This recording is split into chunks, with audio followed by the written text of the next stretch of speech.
Disclaimer: the information and education material contained herein is meant to promote the general understanding and dialogue of GAN's processing. Such information is not meant or intended to serve as a substitute for a healthcare professional's clinical training, experience, or judgment. For patients and individuals, such information is not to be a substitute for professional medical, therapeutic, or healthcare advice or counseling. For medical issues or concerns, including decisions about medications and other treatments, readers, viewers, listeners should always consult their physician or, in serious cases, seek immediate assistance from emergency. Hey everyone, welcome. Go ahead and just settle in for a moment. Take a nice, comfortable breath and let go of whatever rush you've been dealing with today. I am so glad you're here with us. Today we're taking a deeply contemplative journey into the teachings of KSW 643. We're going to be exploring some really profound concepts about the architecture of the human soul, our ultimate universal destination, and the hidden purpose behind our everyday existence. We're definitely going to take our time with this, just moving gently so these vast cosmic ideas have plenty of space to unfold. Okay, let's dive right into this deeply fascinating material. Now, I want you to pause for a second and really think about this. When you close your eyes at night, when your physical body finally goes to sleep, where exactly do you go? We all have dreams, right? Sometimes we visit the same places, see the same faces, or even reunite with people who have long passed on. But is that just a random firing of neurons in the brain, or is there a much deeper, universal journey happening while you're resting? So here is our peaceful little roadmap for today's explainer. We'll start with the universal double life, then explore body, knowledge, and soul. After that, we'll look at the myth of accidents, the loop of infinity, the ethos of Mitra, and finally, your universal destination. All right, section 1, the universal double life. You know, behind the veil of our sleep, our soul isn't just wandering around randomly. Instead, it's actually actively paying a visit or paying homage to its final universal destination. Think of it kind of like a bird meticulously building a nest for when its time in the physical world comes to an end. Every single night, while your physical body rests in bed, your soul is out there placing another brick, another stick, another soft feather in the exact place where it will eventually reside. You're literally preparing your future home, making sure that you don't step out of this life and become, as the source text calls it, homeless in the universe.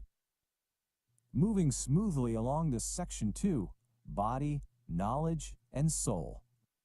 Just to keep us perfectly grounded here, let's gently define two really crucial acronyms that pop up throughout the source material. The first one is STM, which stands for the soul of the man. This is your eternal, spiritual entity. The second is STP, or the soul of physicality. This represents the energy, the essence, and the attachment of your physical body. Understanding the intricate dance between the STM and the STP is absolutely key to unlocking this entire philosophy. Now, the text uses a pretty unconventional analogy, a triangle made up of a husband, a wife, and a mistress to explain this duality. Let's just look at it objectively for a moment. In this metaphor, the wife represents our physicality, the part of us that stays firmly planted in the physical dimension, just resting in bed. The mistress represents the eternal soul and its true universal destination, where it travels at night. And the husband represents knowledge. Knowledge is the bridge. It travels between both worlds, sharing information and ensuring that whatever is experienced in the physical world is communicated to the soul and vice versa. It's such a vivid way to explain how we lead this double life without even consciously realizing it. Which brings us to section 3, the myth of accidents. According to this teaching, true accidents simply do not exist in the way we usually think they do. Departures from this life are never ever truly random. A natural death is described as a gradual transition. It's like taking weekend trips over time to find a beautiful house, slowly preparing the nest until you're completely ready to move. An accidental death, on the other hand, is likened to an emergency exit. It's like having to pack all your bags overnight and move suddenly because of a threat. But here's the beautiful part. In both scenarios, The text emphasizes that the destination has already been agreed upon and fully accepted by the soul. There is a quote from the source material that I find to be profoundly comforting. It's all planned by the soul, and like a puppet on a string, your physicality follows. Whether it's what we perceive as a sudden, tragic accident or just the natural fading of old age, the physical body is ultimately guided by the soul's deeper, incredibly vast plan. The soul has already RSVP'd yes to its new cosmic home. All right, Section 4, the Loop of Infinity. During the original teaching, the speaker actually took a moment to sketch out what's called the Loop of Infinity, which looks like a figure 8. This shape perfectly represents the intricate, continuous flow of energy and the shifting balance of power between the soul of the man and the soul of physicality over the course of our lives. Let's slowly walk through how this loop operates chronologically. In the baby stage, physicality spreads out and grows, while the soul starts out small in physical size. As life goes on, we reach a point of equalization where the two fields balance each other out. But eventually, we hit step 3, the saturation point. This is when the physicality has consumed and gathered just a bit too much earthly energy. It pushes this energy over to the soul until the soul becomes incredibly strong.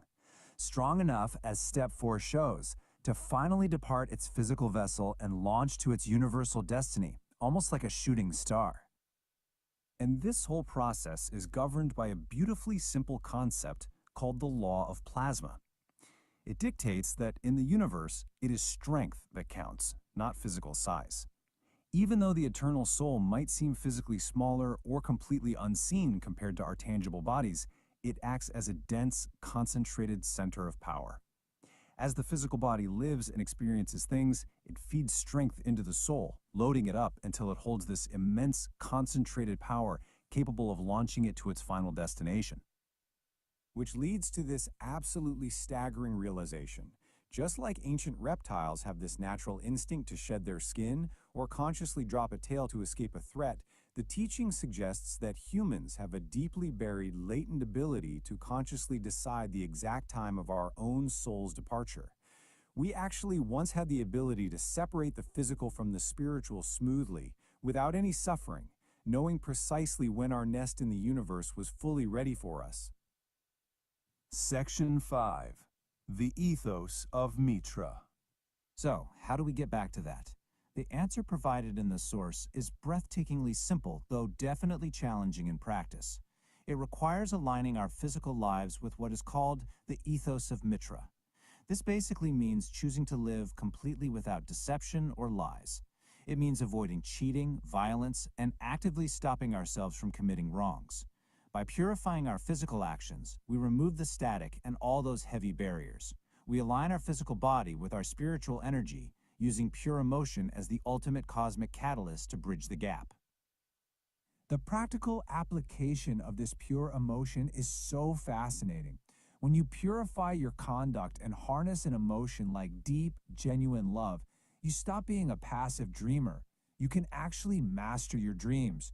You can literally put your head on your pillow with a pure, joyous desire to see a departed loved one, say a parent or a grandparent, and consciously arrange a meeting with them in the universal dimensions. Your soul uses that pure emotional catalyst to travel exactly where you intended to go. And finally, Section 6, your universal destination. Really understanding this cosmic connection to something deeply liberating. It completely frees us from the fear and the heavy suffering of the physical world. When we live ethically and align our inner and outer worlds, the text suggests we transform into what are called the children of Mitra. We become seamlessly integrated into the universal energy, fully capable of manifesting in other dimensions. We are no longer restricted by the heavy anchor of physicality, but flowing freely out into the stars and galaxies. I just want to share this quote with you and really let the weight of it settle in. Even the Creator is on the journey of souls in the vast dimension of the unicos. You are never alone in this process. Everything from the smallest blade of grass to the Creator of the universe itself is a part of this grand, continuous journey of movement, discovery, and beautiful energetic evolution. As we wrap up today's explainer, I want to leave you with one final thought to just peacefully mull over today. The text mentions that the universal home you are building right now sits like a boat on the river of the universe, and it is your daily conduct that determines which direction it flows. So I have to ask you, how is your daily conduct steering your boat? Are your everyday actions and your pure emotions carrying you beautifully toward your ultimate cosmic destination? Thank you so much for taking this gentle, unhurried journey with me today. Take care of yourselves and, of course, your eternal souls.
Hello, everyone, and welcome to the 644th Knowledge Seekers Workshop here on Thursday, May 28th, 2026. This is a broadcast of the Keshe Foundation Spaceship Institute Education Department and part of the public teachings in English. My name is Rick Crammond. I'll be host once again in this weekly series of workshops ongoing for well over a decade. And once again, we have the honor of having Mr. Mehran Keshe as our main presenter and teacher here today. And I'm sure, as usual, he is ready, willing, and able to present. So please go ahead, Mr. Keshe. Good morning, good day to you, as usual, wherever and whenever you listen to these series of knowledge seekers from Keshe Foundation Spaceship Institute. We welcome you back, and we hope you will enjoy the trip of the soul this time. And we'll see what we need, what we learn, and what we have in store. As we're developing to understand the process of the soul of the man, position of the soul of the man, and every other thing to do with our energy side, the side we ignored, we go back, step back, and understand more about the process. The way the soul of physicality feeds the soul of the man for it to mature, to find its time, place, and destination. In a larger scale, the soul of the man is the solar physicality, as we said, of the planet, which means the soul of the solar system, which is the star of it, which is in the center of it, becomes what we are working for. It becomes the next line to the dimension of the creator. But how do we, as individual souls, individual, what we call structures, participate in shaping the soul of the creator? How do we become part of what we thought we are none of? And what would happen to us as a human race? There is a conscious understanding that there is 9 billion of us living an extremely fragile life on this planet. A car, earthquake, tsunami, a meteorite can bring this on it for one, for many, or for all the citizens of this planet. The reality is, what would we leave? What will happen to the soul of the humanity? As much as we are a soul of individual person as we are that cell in the womb of the solar system, like the womb of the mother, spreading, multiplying, creating more cells for the soul to be created of a life in the universe. In a way, when our soul departs our physicality, it carries a number of RNAs with no DNA till it finds its physical dimension. One of the loads on this RNA is the information of the soul of the man. It's a man. And it's got these characteristics. Then we carry the RNA of the what we call the earth with us, uploaded on top of, within the structure of the plasma of the soul of the man. On top of that, we carry the RNA of the information of the star, the solar system we are in, and then to the galaxy, and then the universe. And then we become part of the universe. In a way, even though we think we are alone in a room, locked up, crying our eyes out, I'm alone, nobody loves me, you're actually part of a massive structure, which is like that cell on the blood of the man, which is moving around, doing itself. It's just I'm a cell, I'm moving around, I'm doing something. It's the body of the man. Even though you're sick, you're unemployed, you're a doctor, you have all the titles on this planet, you as an energy, as a soul, are part of the bigger structure. You're carrying the DNA of the man in a physical dimension on the sick bed, but you carry the RNA of the whole universe in your journeys in the universe. So when a man's soul appears at a certain position with the people who understand the knowledge of the universe, they can say, this is a man, comes from planet Earth, from the solar system, from such a thing. We identify stars and galaxies from the other galaxies and everything else in the physical dimension we see. But then see the energy side, the dimension of us, exactly the same. There is a trick in conformation of physicality. In the physical body. We call it the gravitational field of the earth, which is the soul. And then the trick is this thingy which you have never thought about, inertia. Without the inertia, there is no manifestation of the gravitational field of the earth.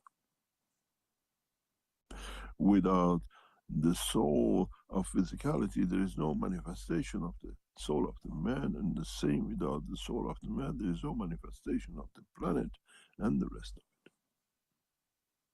So it comes to us, we are all connected. And if one goes wrong, the rest of the structure shakes on the top, become the story of the building of the pizza. Nobody sees nothing wrong, but under the ground there's a weak soil which gives the whole thing to the wrong side. And that soft soil is the conduct of the man. This is why we go back to the ethos of Mitra. Do good, think good, act good. But you have to understand, Mitra wasn't the first one. There are many Mitras before Mitra. Is a concept of understanding the process of the creation. The problem with the man is if you can copy it and wipe it out, nobody knows what you copied. It becomes original you. And this lies within the soul of the man. And then it carries down and it becomes worse and worse and worse as more and more copies of the wrong thing are created, as we see in the dimension of the creation of the man.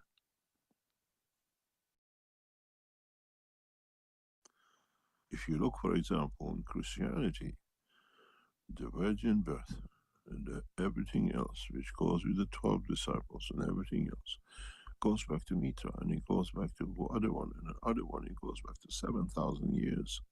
Christians or the Romans had the money to wipe out the story of the ones before, but they could not wipe out what they said to do. And then what the creators, a Pope and the Vatican and the rest of it, washed everything out the way it looked. Conquerors always write their own story. And this is how your soul is. Once it's imprinted the wrong way, it goes wrong. Doesn't matter how many generations, how many other souls you share your soul with, your energy with, and the fourth ones. So you have to understand, as knowledge seekers, this is not teaching of the ethos. This is the teaching of you, yourself, your physical dimension and your energy dimension. And where you bring this to be as part of the understanding of your own creation and not separated, that one day will do.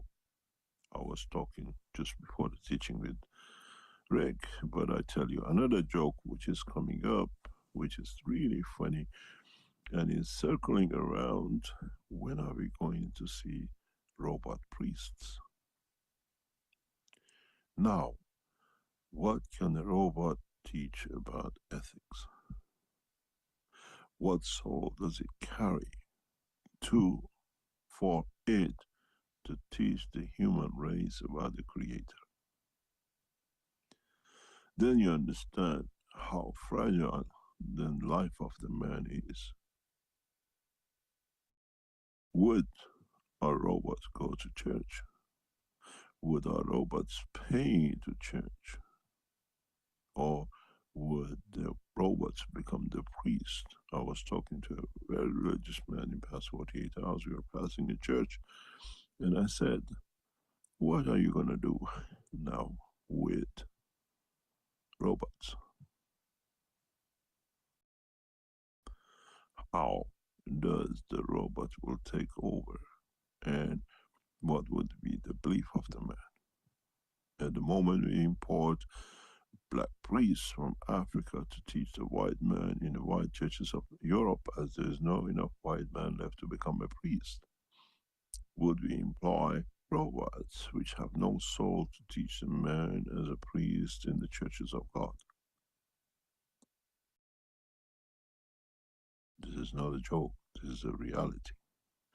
Then you understand how far the soul of the man is important to the whole structure of the creation and confirmation of the Creator.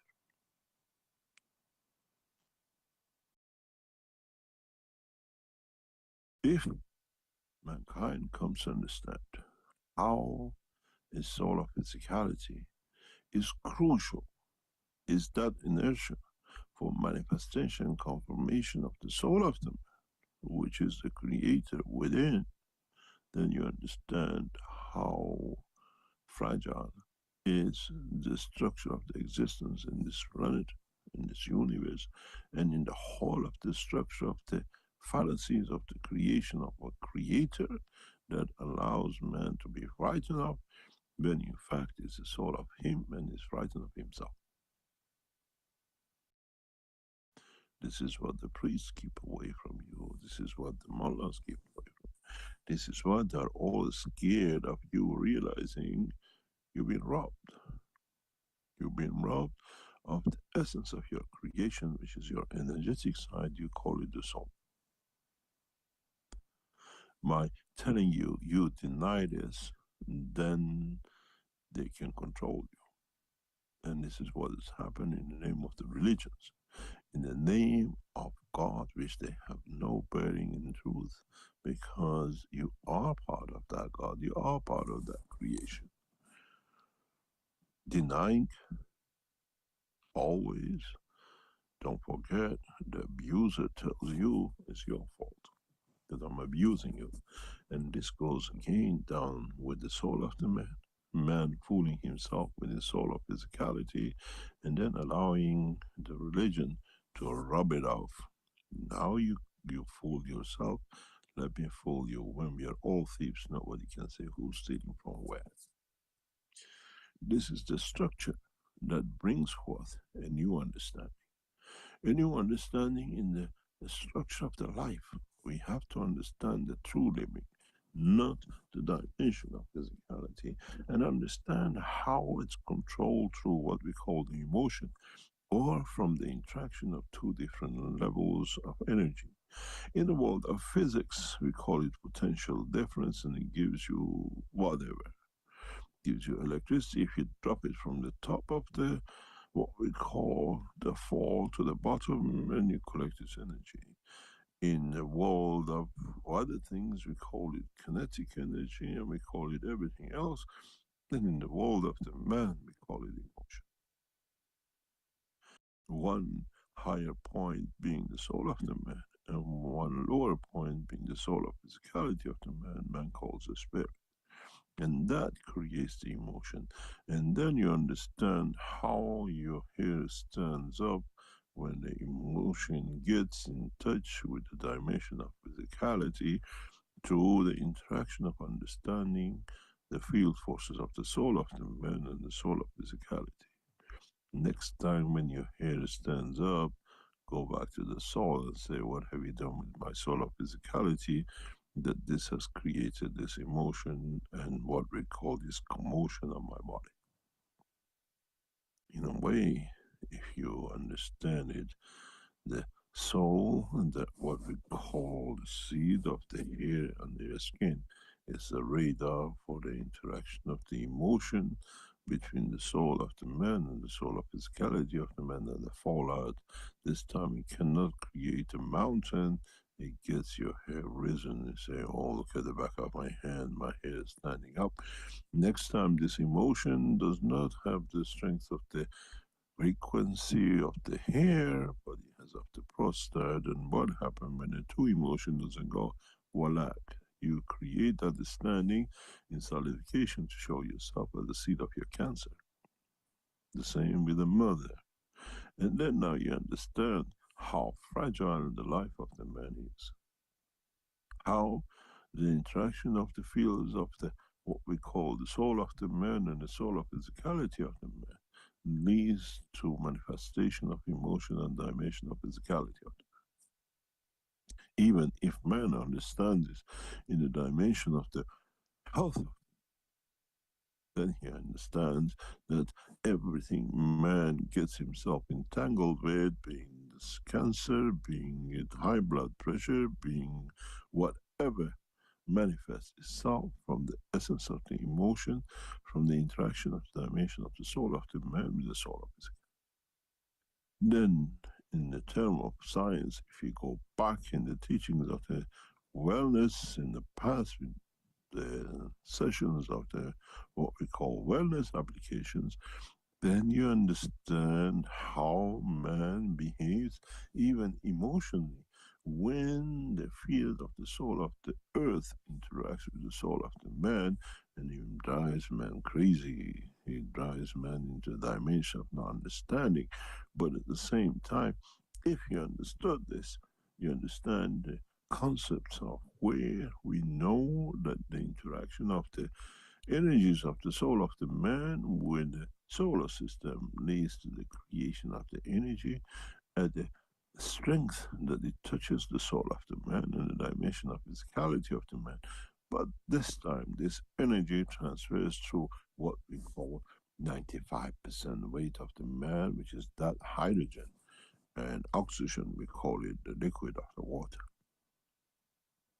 Once the world of science understand what even H2O has to do with the energy and conformation of the emotion of the man and the energy of the soul of the man, man will commit everything to his power to meet his creator, because the oxygen is of this planet and the hydrogen is a connection of the fields from the creator. The actual energy comes from the eddy current of it, you call it, which goes from hydrogen to oxygen, and not from the energy released from the oxygen to hydrogen. If the scientists understand this concept and understand the principle behind the two-way energy, where the separation of the water with the body of the man, with the light of the universal condition, be it on the strength of the universal field energy, or the daylight of the day of the man, then man understands that one feeds the soul and one feeds the physicality. Then you understand why man releases what we call oxygen in the dimension of the carbon CO2. Man needs a lot to learn, where one feeds the soul through hydrogen and one feeds the physicality of the man through oxygen. As it needs more, but in fact, it's the bandwidth of the energy of the soul of physicality which the oxygen uses, where the hydrogen in the splitting continuously feeds, maintains the life of the soul. Now maybe you understand why you need water.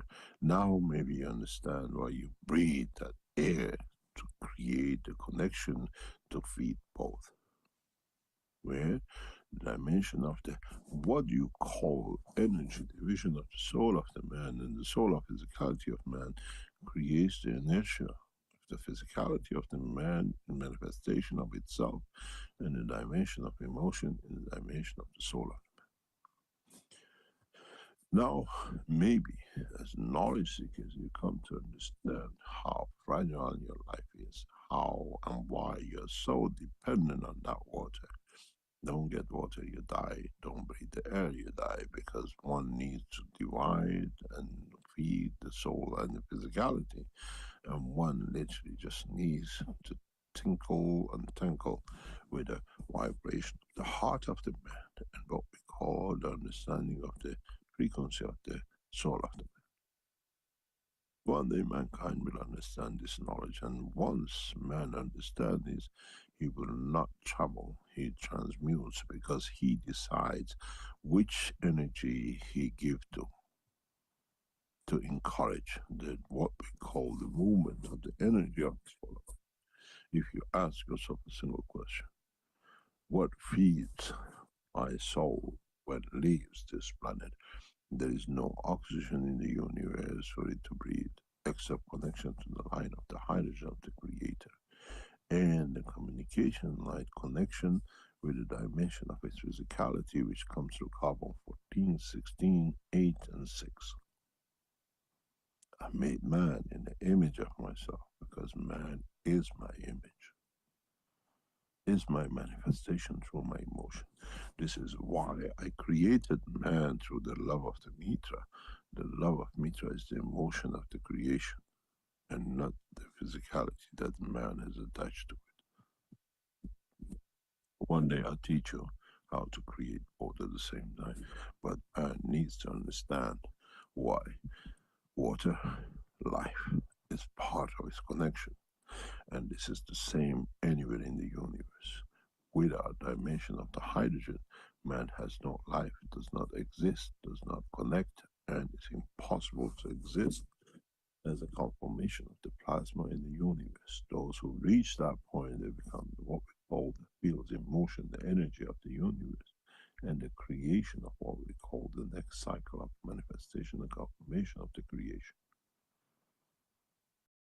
Now you understand more why everything in your physical life is connected to what this planet and then this universe provides you. It's not just that the air you breathe, that the water that you drink, which connects you to your creator in the dimension of his physicality, but at the same time, on the bandwidth of the hydrogen, you invite, you absorb, you use the energy fields of the universe that connects you to your creator.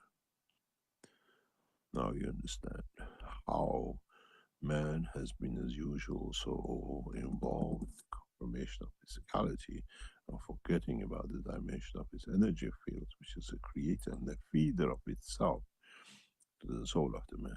If you feed the man the water, feed the man everything he wants to eat, but makes a Faraday box that he has no connection with the soul of his creator, man will die. We will show this. Fill up the room with water, fill up the room with all the gases it needs, but cut man from the source of his existence, his creator.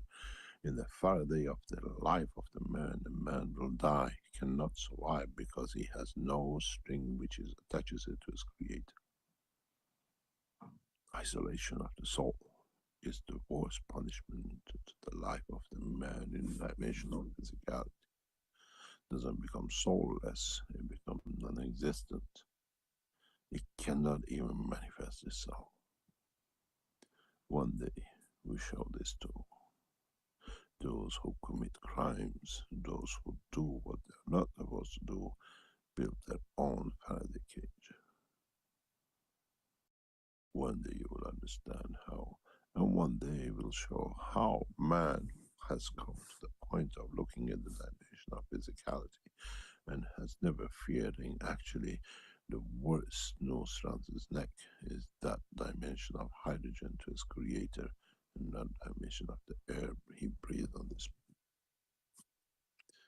Man has to come to understand, sooner or later, the world of creation will confirm to man that his conduct, his life, his understanding connects it to every living things across the universe. As it says in the Liverpool song, you never walk alone, because the one who walks with you is your creator. We go for a break, and when we come back from the break, we try to understand the totality and in more depth the understanding of the creation.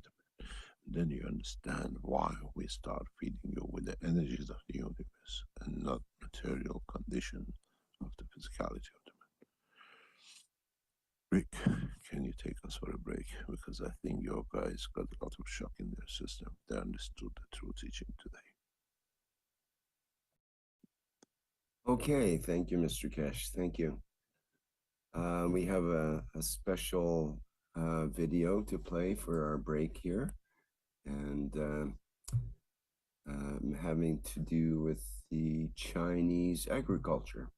So I'll play that, and I'll remind our audience that we will have an opportunity to ask questions of Mr. Kesh after the break. And to do that, if you're an attendee here, you can put up your virtual hand, and then we can allow your microphone to open if you'd like to ask a question.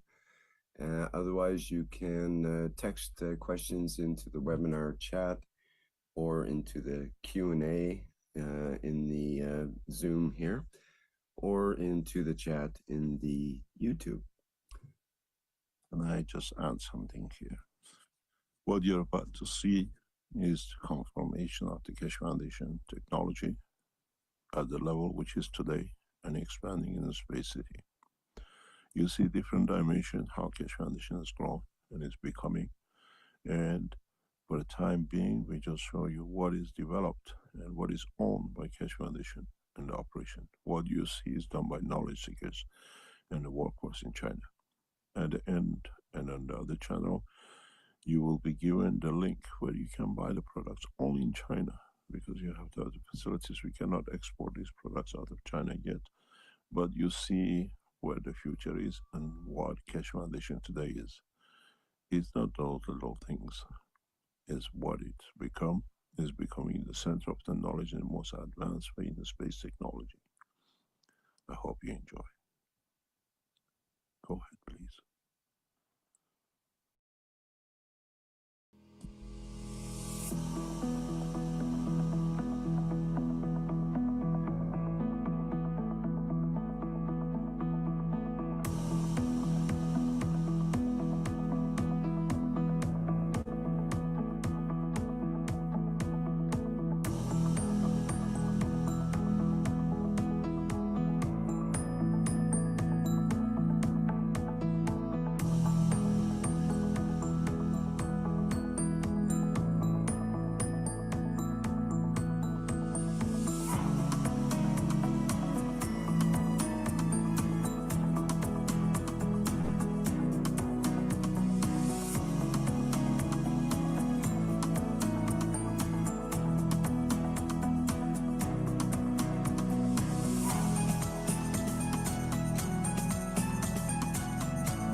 Well, that was a lot packed into a few minutes.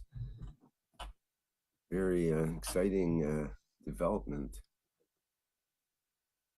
Would you like to say more about that, Mr. Kesh? This is the Keshe Foundation Space Center in China. This is part of, but now become part of the space city. We're producing seeds which have no fertilizer, no human touch. And the system is very simple. You have a link. If you're Chinese, only in China, you can place an order through this website link, even today. The product is already getting reached and going out to the market in China. And gradually, the reason we do, and we have set such a high-class production, is to create a pure seed with no genetic modification.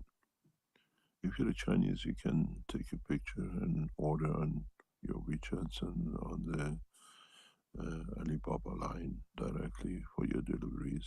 The packages are there. But what you will see in the coming weeks and days in supermarkets in China,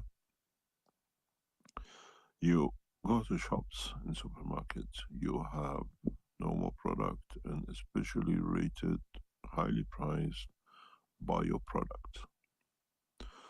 What we will do and what is said to be done is we ask the retailers to add a next section next to bio as Cosmo. You will see Cosmo products across China and next in United States and in Europe. We'll transfer the technology across. As is our own technology, we don't need any licensing, we don't need any whatever you call contract. As you see, the package itself, it says Cosmo product and it's part of the Cosmic Ray product of the Keshe Foundation. But with the Cosmo products, you pay exactly more or less, except in special cases, the same price as you pay for your normal goods. Living a healthy life, living a correct life, does not mean to cost. And this is not our target. In a way, bio, which you pay for, our villages people get free, live a village life, but pay more for it in the civilization of the cities. With Cosmo, it brings the man's what he eats in the village and what a man eats in town exactly to one. But this time, no contamination. This time, no hype on prices to bring. We charge extra in some sectors of the Keshe Foundation just because of the promotion and supporting the Keshe Foundation. These products hitting the market as a normal product should be exactly the same as you pay, but with the difference that these products carry energies, which changes the emotion, it changes the health, it changes the wellness, it changes everything else because you know you're eating something which not even the what they call bio, which uses animals fertilizers, are used because they don't tell us how much antibiotic the cow had before we use this manure. With this process, there is no such a thing. We do not transfer diseases from animals to us and then changing man, what we call genetic. You have to understand the purpose of this structure is not to sell goods. We set up this for the world to come and see. We already have universities, institutes across China flying in, coming in to see what the change is. Universities like Beijing Agricultural University tying up, other universities across China tying up how we can bring a dream of a man to reality. This agriculture land is not set to produce to sell, but we sell, we produce, that we follow what it does, how long it lasts on the shelves in the market, how what changes will bring to people, what happens to the people who consume this product, which changes their wellness. It is not a marketing, this is introducing new technology on an advanced level. What you saw at the greenhouse is one of the most advanced agricultural hydroponic systems in China. Even the universities are aware of it. They are coming to see what it is, how it works, how can you grow vegetables without fertilizers, how can you just change the environment and receive it. This, what you see as the center of the agriculture of the Keshe Foundation, is one of the most unique, most expensive centers ever set up. Next week or next couple of weeks, you'll see the extension to this. How now we use the same agriculture for tens of thousands of square meters of Chinese herbs to bring it back to what it was. And these herbs will be directly for sale to public. And then you will see how we are interfering or we are interacting with the mass production with what we call the drones and the rest, which is already ongoing. It's not something we're going to do. It's just that our team decided to break it in two parts. You see this part where we come. And this is all in one space. It's not different places. Tens of thousands of square meters of agricultural land is used, is paid, is operated by Keshe Foundation, is owned by Keshe Foundation. And we are testing everything to see what's the best possible connections. And we already have had an agricultural specialist who's stayed here for a while and he's taken knowledge already to another country and become, as I said, one of the first spin-off of technology. In a few weeks' time, we'll show you one of the most elaborate space centers ever designed to work right in the center of a city, where the space city itself is a model for what is to come. The space should not be out of the reach of a man. Space should be part of the reach of the man, where you can fly your physicality or you can arrange for your soul to travel the depth of the universe. The same structure, the same highest level standards is followed. Factories, research centers, development centers, all getting set up as you see in this video. Absolute to the excellence. We don't compromise. And now you know where your donations in buying goods from us, in helping us, has brought the Keshe Foundation. When you look at this picture, this is the edge of science in agriculture. Universities in the United States and universities in Europe dream to have such a thing. And now it's owned, run, and developed by the Keshe Foundation. And this center, as you can see, everything is controlled by us. The water, the air, we can change every combination we want to see what effect does. The purpose is to create pure seeds that when we do the what we call transmutation in a few months' time, and when we feed you through apps, that apple, which is energy, was used for the apple for you to eat to transfer energy, carries no fertilizers, carries no additives. It's as pure as the God created it. And as you can see, we use the latest technologies. Whatever you've seen on this video and what it comes is owned, run by knowledge seekers, by Keshe Foundation, independent of any government or any other organization, that they do not interfere. We take our losses, we learn from our mistakes, and everything is done according to the book rule of the Keshe Foundation, and not by any other order. And many institutes, universities have become aware of the change in the science of agriculture, as you see. I hope you enjoyed what you see, and this time we don't rely on no one and we don't let anyone break it up. And I hope when you see one of the most advanced research centers ever built in the next few months, then you know where the Keshe Foundation is going, and you can become part of it. Collaborate with us, bring technology to us, and we develop it and we get back to humanity the correct way. Thank you very much. And I tell you one thing, these lettuces you see, you can't stop eating them. They have a magic addiction touch to them that's so amazing. because every time I walk into the research center, I get handed over a bag of it, and by the time we walk a few steps, there's another bag, and you can see it. Everything is a space level. Keshe Foundation is a space technology development organization, and now you see how we set it up. If you're Chinese, enjoy it, or if you go to China, find a place to order it, and then you know what the difference is.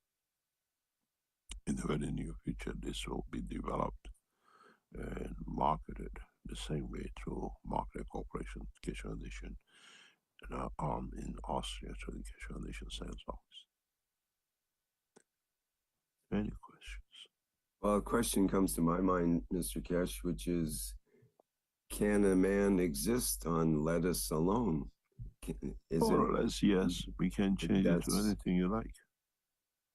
Right. Well, maybe we won't need necessarily a variety of foods if it comes right down to it. Maybe the nutrients and, well, the energy itself from the cosmic rays and whatnot that's embedded in the lettuce, maybe that's enough. We already are developing that system. That's a very complicated system. It's already not to be developed. It's partially built, and it'll be completed maybe next month or so, where within one system we can develop every enzymes, every vitamin, every hormone in the body of the man at the same time. It's not a dream. You can probably make the lettuce taste like hamburger for those more or less, yeah. really miss it. Yeah, you can taste it anything, because it's just you feed what the lettuce gives you, but you create the emotion of what you're looking for. Now, those of you who criticize you, Keshe Foundation, let them see what's coming up and what it is. We are not here to prove anything. We are here to change everything. The Keshe coin comes on the back of this technology. When we tell you we evaluate the Keshe coin as €1,000, now you see how it's backed. And the whole team of management is international management team from different countries in China. People, experts, they have flown in, and we have people just coming in, helping, advising, staying for a while, going back and remotely even teaching from remote. Knowledge seekers remote in China are teaching. Because don't forget, these guys you see here on the ladder, they're not knowledge seekers, but they're getting taught the work of the knowledge. And they're puzzled how you can do this. We get pests, we get parasites, we get weather conditions. We don't panic and jump into, oh, we have to find a chemical. No, we look what we have in the world of science of the Keshe Foundation, and we dig into it. We lose harvest because of an accident or a pest. We don't panic. We find a solution how we can change it, and we promote it. And this is already has happened. You will start seeing products of the Keshe Foundation in China and outside, especially for farming. They don't need chemicals. You have to understand how to use it, how to touch the soul of the material, and how to touch the physicality of it. Then it changes. Now you see what we're dealing with and where Keshe Foundation is. We are a space technology. We work at the space though. Universities are envying this space center. This agriculture center is the envy of the universities. They want to get the graduates here. They want to see what the next step is. Producing food without fertilizer, without chemicals, at a price that every man can afford. It's a dream which comes reality. Any questions? As Randy mentions in the chat, just look at the vibrant colors of the plants. And that's something that occurred to me as well, that many of the images we see is very vibrant. They're obviously very happy plants. These ones over here are especially deeper green and so on. And it's taken nearly 5 months to bring this land. It took about 3-4 months to bring this land into Keshwan's agricultural level. You'll see tomorrow, maybe next week or the week after. The Chinese section is huge, it's gigantic. It's 25,000 square meter greenhouse. It's one of the biggest in China, I think. And hopefully next few months we'll move to about something like 300,000 square meter and up to 1 million greenhouse, all done the same way. It's not just the land had to be prepared. You see the whole area has been worked out in, you can't see it, maybe you see it above, under and over is gas technology. The glass house is covered inside and outside to create a condition. It's not just the thing we're creating there. This is part of the colonization. How do we change things in colonies, in a space? Oh, it's something like 10, 20 different tests is going on with this plant. We measure the temperature in this greenhouse. We have a greenhouse next door, which is not ours. It belongs to another company. We measure what's the temperature difference, what's the emotion difference, what's the humidity difference, how things grow here. Our scientists continuously, our agriculture, head of agriculture continuously is in touch with the other farmers who are growing the same thing with fertilizer. We're comparing what is the difference, and everything is done. It's not all hunky-dory. It's a lot of work. It's this center will have about 3,000 scientists working by the end of this year or so. All under control application. We don't compromise. We do harvest. We have pests. We look into how we can do it through our technology. In the section you most will see in the next couple of weeks, we have set up and we're setting up a fishery inside, that the fishes live with the plants inside, and how we can change the life of fish without any food. We don't want to feed the fish. We create a condition of creating food from atmosphere for them to eat. When you look at this harvest in front of you, this usually takes about 69 days to grow, with the other forests we are comparing. From the time the seed to harvest is 69 days. We have harvested fully at 39 days. We reduced the growth time by 50% more or less. And this was the first run. So we are learning. And then we introduce it, but the quality is there. It lasts longer.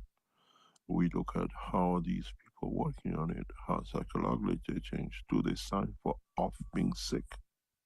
We know from our other trials, what we call sickness notes why agriculture is working in the environment has come to zero. They want to be here.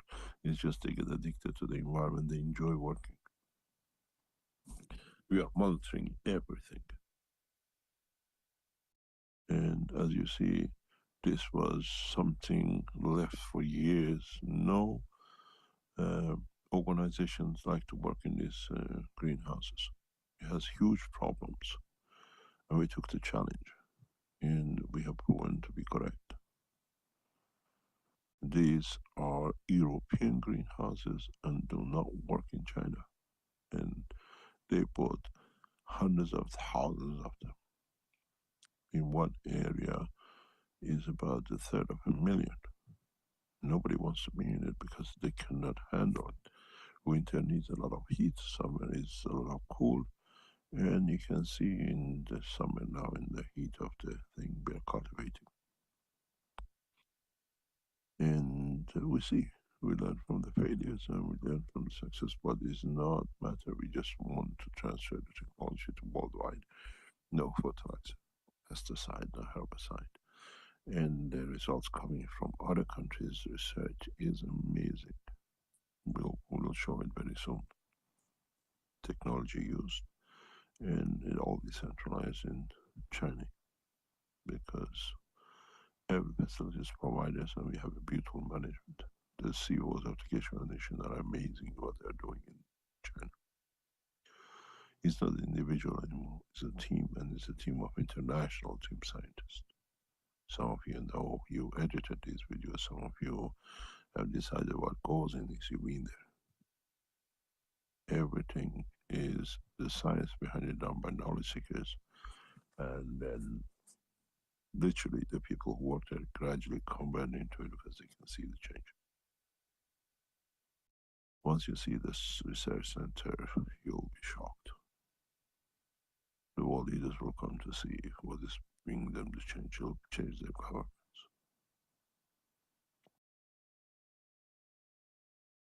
Let's see what comes up.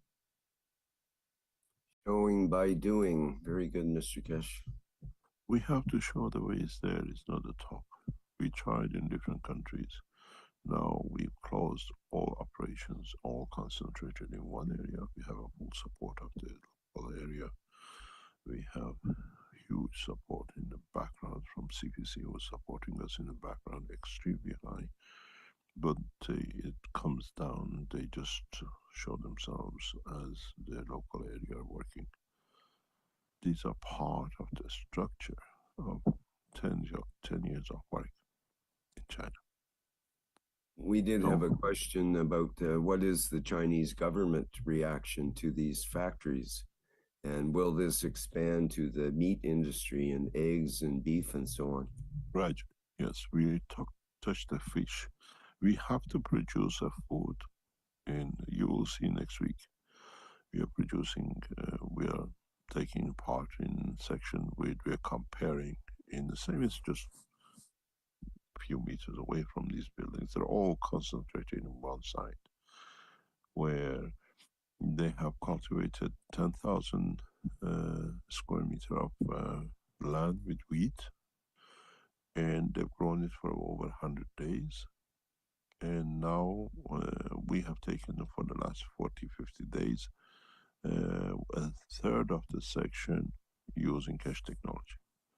We have positioned, we bought our own, what we call 80 or 90 liter drone, which, what do you call it, sprays a few times a week over the land, which are our part.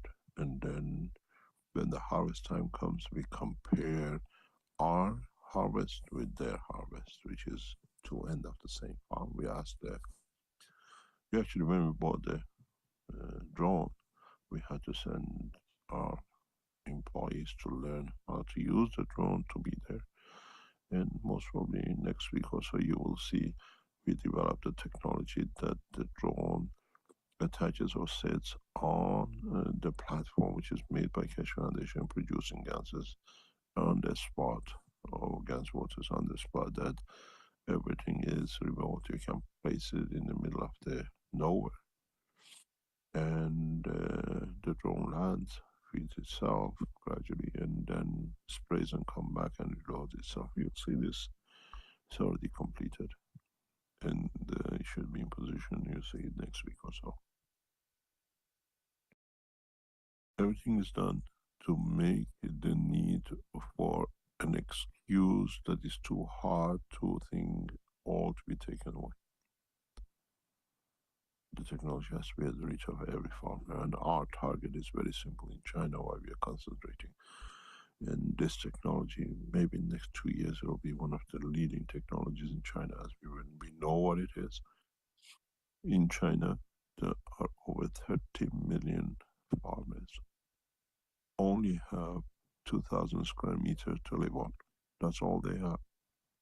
They grow carrots and it fails. They grow tomato and it succeeds. That's their living for 1 year. And the work we did in Inner Mongolia, and then we did other places, it became very clear. A farmer the what you call the poverty line in China is 1,000 down about 2,000 RMB, which is about $300 a year. And 29 million do not read that. But they get maybe 100 when they cultivate what they need for the year and everything else. They get about maybe 100 in their pocket because the rest goes for fertilizers, for seeds and the rest. The only way you can get the population out of the poverty is that increase the harvest and shorten the time, which we've done. Now we've seen it physically here. We reduced 69 to 39. We've done that before. And is that when now the land covers the initial expenses, the next tonnage, 1 ton extra, that 800, 1,000 is in the pocket of the farmer.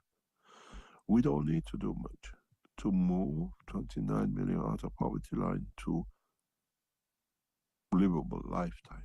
And this will take the pressure from the government. This is why Chinese government has seen what we do. And they said back, I work closely with CPC. When the result comes, we are collecting data. When we show, you say it's 69 days to 30 days. Now, even if you get the same amount of harvest, now you double the products, triple the products, because you cultivate 3 times. It's not the old way that the land will deplete. Land will never deplete because we feed from the atmosphere. So a farmer, instead of producing 1 ton a year and having 100, now a farmer produces 3 ton, maybe 4 ton, maybe 5 ton, and it gets 100 plus another 4 or 5,000 on top. Nation moves out of poverty. This is the biggest problem with CPC. Keshe Foundation technology is ingrained in the 14 and the 15 national program of China. We can tell you this for the first time. Our technology is ingrained in the 14 and 15 5-year program of the Chinese government. And now we are showing it. It gives a child a food on the table. It gives a child to live normal, not parents just what came off the land, that's all we have to live. This is the next step in technology. And this is why we are doing it, to show. And then promote the technology to be accepted, which is now is there. They cannot, deny it. And then increase national contracts with the government through the Keshe Foundation becomes part of the national policy, which is now is part of it. Now it becomes operational. And you will see the change. We are there now in the next 2 years with this going, if it goes everything that we planned, to move 29 million Chinese farmers within the next 5 years out of poverty. And this is the biggest burden on President Xi's, what we call administration. They can do everything. They develop the most advanced technologies, but they cannot move these 30 million farmers out of the poverty line. They're doing everything. They may 1 year make it, but they fall. But now it will be done on their own hand, in their own land, and technology will be. The next step is satellite creations of the drones, which is on the card. We can put that through new technology. And you see it. No chemicals, no fertilizer, no pesticide, nothing. And then when you change the environment, everybody does what it needs. As I said to CPC guy on the table, he said, how does it come? I said, that we feed it with the rays of the Creator. It comes from the sky. Man never realized.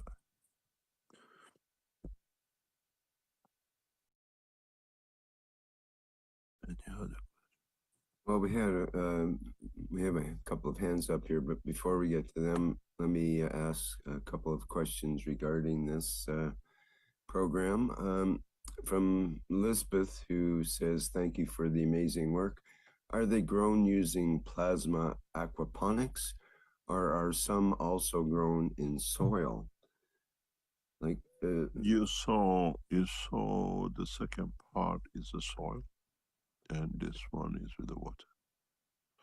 We have different facilities. When you look at the end picture, you see the lady harvesting on the land.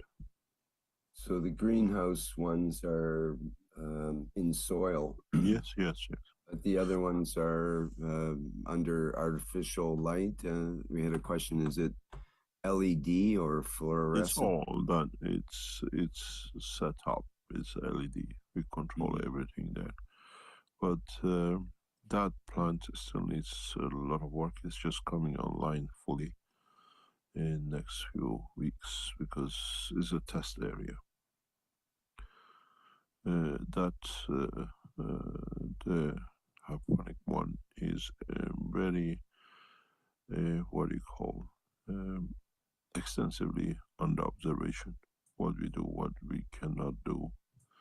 It's taken us 5 months more since December to actually gradually in next 2 months will come totally under the way we want it. Everything has to be tested. A lot of knowledge seekers are spending a lot of time changing. Even when you saw that nozzle spray, that has taken 4 months to get it sorted out. Just one spray.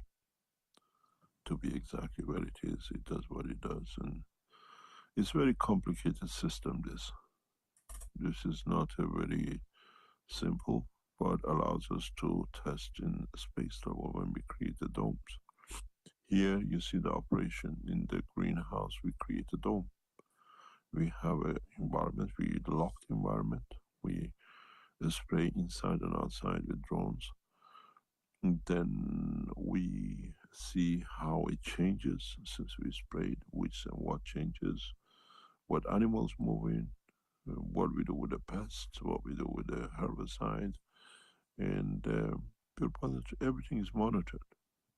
The part you will see most probably in the next couple of weeks, the Chinese agricultural herb, which is tens of thousands of square meters under cultivation. We have brought for the first time open space greenhouse, which means we are inside the greenhouse, we've taken the roof off totally.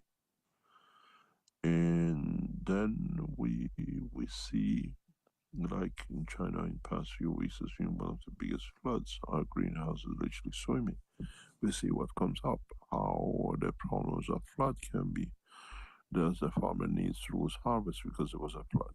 Or we introduce a system that it just carries on. And then they become national product. You will see Keshe Foundation agricultural products in the next few days. And already it's in the market in a bigger way. And the agricultural work, most of the next 12 months will be adopted by many government officials as part of the work. It's all getting data. And we need a lot of funding. We are supporting as much as we can. We need millions. Now you see where we are now. It's not a joke. And this has taken a lot of effort. And it's a lot of energy, thanks to our CEOs and all the management, the board of directors, and the scientists who are helping us relentlessly. And it's not just you have agriculture, you have the space, you have the water decontamination, you have the cash coin. These all have moved into this area. They're all working. It's not something we're going to do. The newest cash gas factory, which is getting set up, is a space level when it finishes. It's not the way it was when we were in initial set. Knowledge seekers are flying in, advising what to do, getting a structured testing, and the next step, the next products you will see very soon by September coming up. These things take time, months, and it costs millions. These laboratories, these research centers are not free. We have not been given a single cent by any government or any organization outside knowledge seekers and our own support. We don't accept because then they want to change our policy. They want to bring their way to stop. And when you see, we had some visitors today into the new space center, and they know what is coming in. Don't forget, with this comes free education. All the scientists who move in with us, their children get a totally free education at the highest level. And as I was talking to the head of the school, which is taking over this morning, Keshe Foundation technology is part of the curriculum. It's not off book. Very soon the education team will ask you to join in, to fly, come to China and set up the curriculum. All the things you've done in the past, the education group, the school groups, now what you did become harvested in Keshe Foundation, what we call Montessori style class. And we're preparing up to 3,000 students, which means you can see each family comes with 1 or 2 children from 18 months to 18 years. And most probably we can support with the university near into the university. It's all getting done, it takes time. Today we had the head of the school from another city coming to assess how we set up and what they need. And that education today in China is about $20,000 to $30,000 per head, totally free for every child who works, the parents work in the structure. We pay for it. It's getting set up.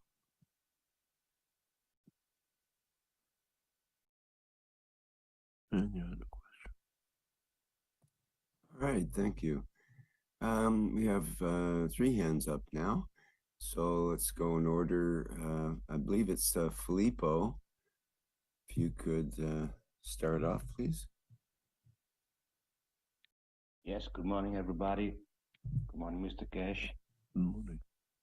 My question today is, can you please expand a little bit on the salt that we collect in our reactors? Every time we create a reactor, after a while we have that salt sticking on the plate, on the coil in the reactor, and it would be nice have some more information how to use it, how this salt, and how to handle. This salt, it has a specific application, and it needs to be handled the right way. We harvest it ourselves and we use it when we need it extensively, but we realize when we give such information, knowledge seekers abuse it. And then it creates more problem than solve a problem. If you gather these salts, hold on to them, one day in the future, we might even ask what Ganses salt you have that we want to buy. It's not easy to produce, and it has huge implication and application. Huge implication. We harvest every grain of it when we can. But you have to understand how to use it. Thank you, Mr. Keshe. Thank you very much. Sorry, I'm not trying to be, I'm just trying to explain to you that exactly what is needed. So the coil that we see here, Mr. Keshe, is that coated with salt or GANs or No, it's just a normal coil. Okay. It's just a normal coil, but these coils are just there for being there. We have a different structure in this area, and new things are getting tested. It's we just trying to create an environment. It's like the one you use at home, and it's part of the testing, and they just happen to show it there. But in fact, is the structure of the work.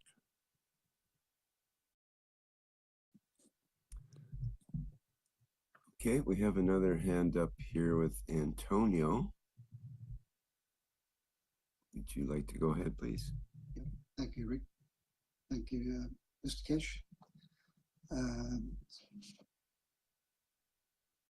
The agricultural side of it, which is amazing. I'm just wondering if I approach some of the big glass houses here and introduce this technology to them with a bit more information, or maybe a copy of what we just shown, and then get him to contact the Kesh Foundation. Would that be a good idea? Yes, just give us a few more months. You know, one of the knowledge cases expert on this near you. Yeah. He's closely working with us, and he's already been to the plants. He'll be taking his advice. There is a lot of things need to be sorted. Maybe in 3 months, 6 months time, yes, of course. Mm-hmm. Yeah. Pardon? Go ahead, sorry. Go ahead. With my fruit trees, they're outdoors, so I'm just wondering, could I suspend coils between the trees, or? No, we are testing now. We have seen increase of harvest by 2 to 3 times. But the other problem is the pests and what the things we get with the fruits, with the trees. This is all getting assessed and everything else. Give us a few months, give us a few 2 3 months or so. We have to go through a full season harvest to know where the problem is, where we have to sort out. But I've seen pictures from trees which 2 doors down in the same farm area, the harvest is unbelievable because it's a spring, it's a beginning. We have to see how much of the harvest matures and how much is empty, how much is not what it's supposed to be. Is the plant supporting, can plant support such a huge harvest? If the tree for 20 years built itself to carry 100 kilo, can he handle 400 kilo? You understand? Just thin the fruit, Mr. Kesh, just thin it. If there's too much fruit, you have to go and thin it, you know? You can't thin it. We've seen it. What we've seen on the field now is impossible to thin it. Okay. It is. We are learning. We are learning. We have an expert in farming with us. He is an amazing guy. He's not a knowledge seeker. He came to help us with agriculture. He became a knowledge seeker. And he is testing a lot of things for us. He's one of, as I said, the first spin-offs of the Kesh Foundation going to him. But this guy eats and breathes and lives through agriculture. And we are testing.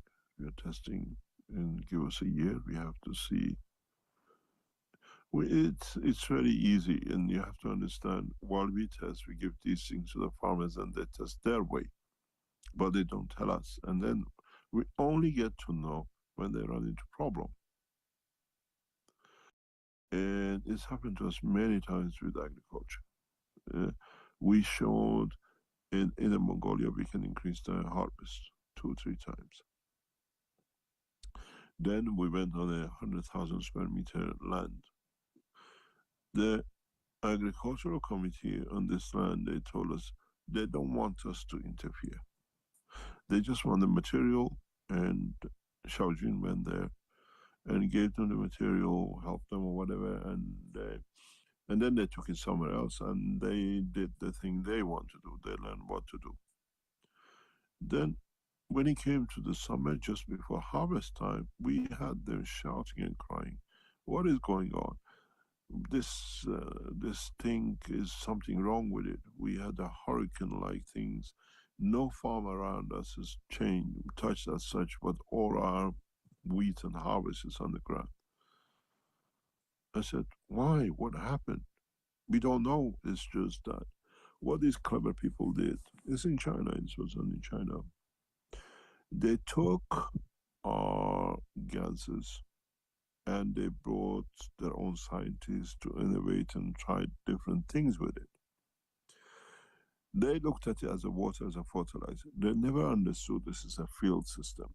So by mixing the wrong things in the 100,000 square meter, they create a magnetic wind. Do you understand? Yeah. And this brought the harvest on. There was a rain, there was a storm. The lands next door, all the harvest was perfect. Only this 100,000 square meter and a little bit around it were flattened.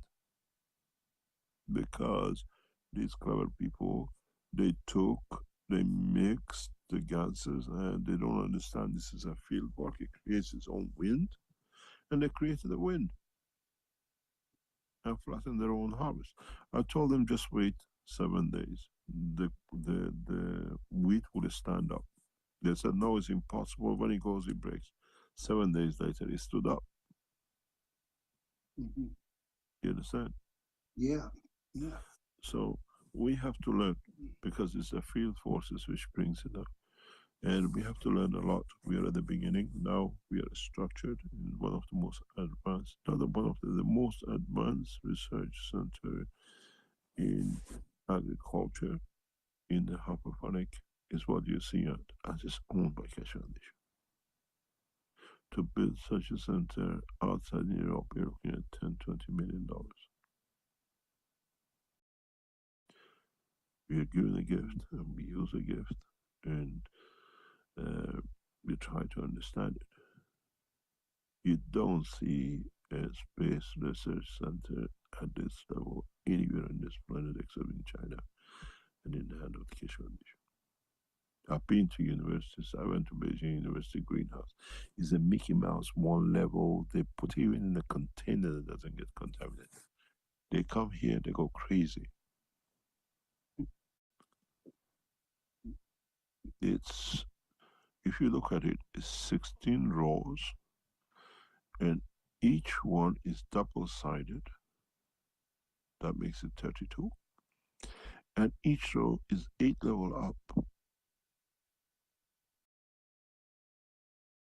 What we are even looking at this is that what's the difference between the production of the top level, bottom level, and the ones in the middle? And then if you go to the next frame, what's the next, the research is going on with, we are observing.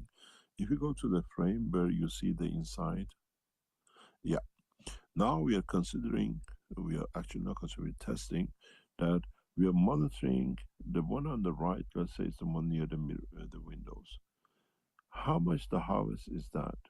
The one in the middle is again gases. We are monitoring how much the gas is in the middle row. And the one on the left row, we are watching that how much is that one. Because the one on either side are in touch with the normal environment, okay, the gases. The one in the middle is totally gas environment. Do the plants grow faster? Do they grow different? We are looking at the roots. We are looking. This is one of the most advanced research centers in space technology, agriculture. Americans dream to have such a thing. We put our fingerprint down. You should see what we're building in the space center. You don't need to go to Cape Canaveral. You don't need to go to space centers. You fly from the roof of the space center.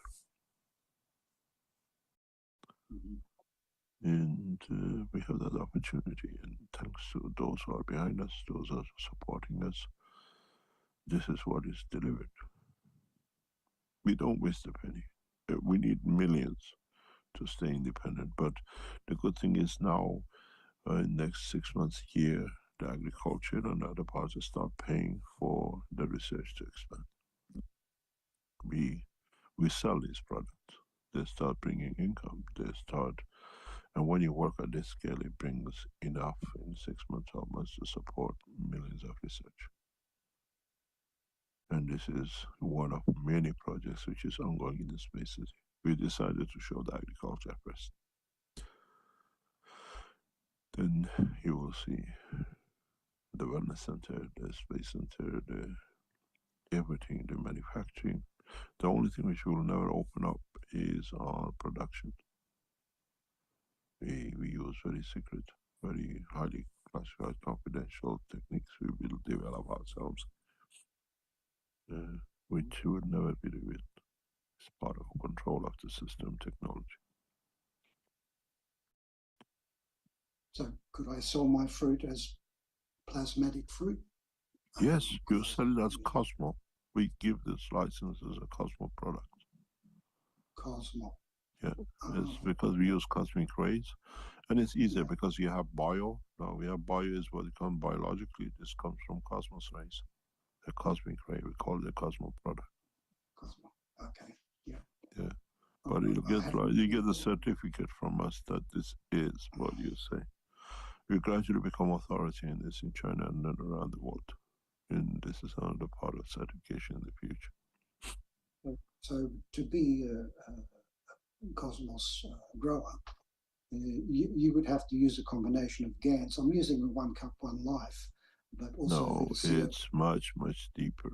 Yeah, that's what I thought. It is much deeper because, example, even on these trays, you're a farmer, the roots can rot. We get that. Immediately, we look at what we've done, what needs to be done to change the root, even though we don't need the root. This is one of the things I'm looking at. Does the harvest changes above the ground if the root is damaged? Not really, because we're feeding it from the top. It's a lot of challenges, but we are there as researchers. But now this allows us to sell products, to finance the whole process, and we have a huge structure going on. Marketing people are getting involved, sales are getting involved, officials are getting involved, government, CPC is there. I have the Chinese Central Command watching what we are doing, because this can become feeding the soldiers. It has a huge implication for military application in feeding the soldiers on the front line. It's not just one thing. It brings a lot of changes. And the whole, I had a meeting with Central Command people very recently in Beijing, and they say, we're just watching what you're doing is taking breath from us. You dare to do it this way, we're watching it. That's good. It's really good, Mr. Kish. Thank you very much. Thank you for everything. Yeah. Thank you for all of you being behind us. You especially, and others like you. You stood by us in thin and thick, and now you see the result. And there's a bigger thing to come, much bigger. We need at least another $25 million in the next 6 months. And then gradually we stand our own. It's licensing, furnishing, buying equipment. It's not, when I say we need to keep and say, oh, the guy says he can make gold. I make gold, it just vanishes everything we've done. They go for us, they destroy us. This time we're coming from bottom up, agriculture, food, wellness, space technology on the other end. Yeah, thank you. Thank you very much. Any other question? Irmgard had a question in our Q&A, how are the plants pollinated? But for most of the plants that I've seen, they don't require pollination. We in the tomato side, we use bees, bumblebees. Oh, okay. Bees do not survive in greenhouses. Bees are good for open land. In greenhouses, we use bumblebees, and we had to bring them in, and we learned a lot from it. But we have to see, actually, do we need the bumblebees? This is something our agricultural guys wanted. The fruits are not, and it came through an incident. And our bees are dying in the heat. That's one of the biggest problems, bumblebees. So we are watching to see if we're changing the environment, we actually get the fruits. We had no fruit, no bees, but we have a beautiful cucumber products harvest. So do we need the bees? Not the way we cultivate it, but we have to keep. Wait 1 second, just 1 second.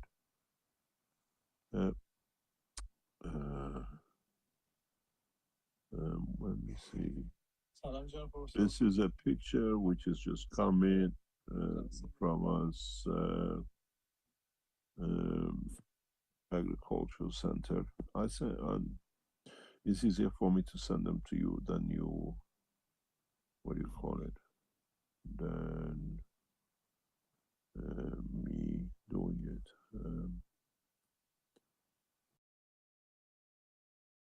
You can post these two. This just come in. That's today's harvest.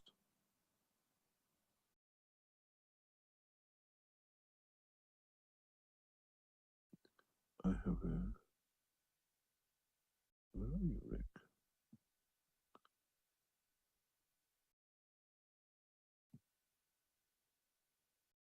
Two photos. Going up, going here. You can put this. This is the harvest of today. And you receive them? Yes, just got them. Yeah. And this is what it comes in. Is from where you saw the ladies, is part of the same greenhouse. And it's not just what we call, those are the tomatoes from the greenhouse, and then you have another one. No fertilizer, no, with the cucumbers there were no bees. And you see this is amazing. And these are the cucumber today's harvest. Agriculture can be done without fertilizers and pesticides. These cucumber plants were nearly destroyed. They had a white mold fungus on them, the whole plant. It took us a week to find a solution in what we call cosmic ray technology. And now that this process will become a product marketing next year. Because when it comes, it destroys the cucumber and they have to throw it out, or they have used very heavy chemicals to destroy it. And now it'll become as a product sale.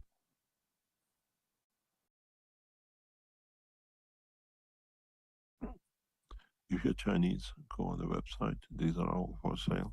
Some of them are a little bit expensive because we have to cover a lot of expenses in the markets. When they hit, they'll be as normal as other products. And now you can see. You only can order through in the Chinese channel. And we cannot export them because of the restrictions around the world. But you can see what it is. We had some cucumbers which are slightly bent and whatever. I said, just pickle it. We sell Keshe Foundation pickle products because it's theirs.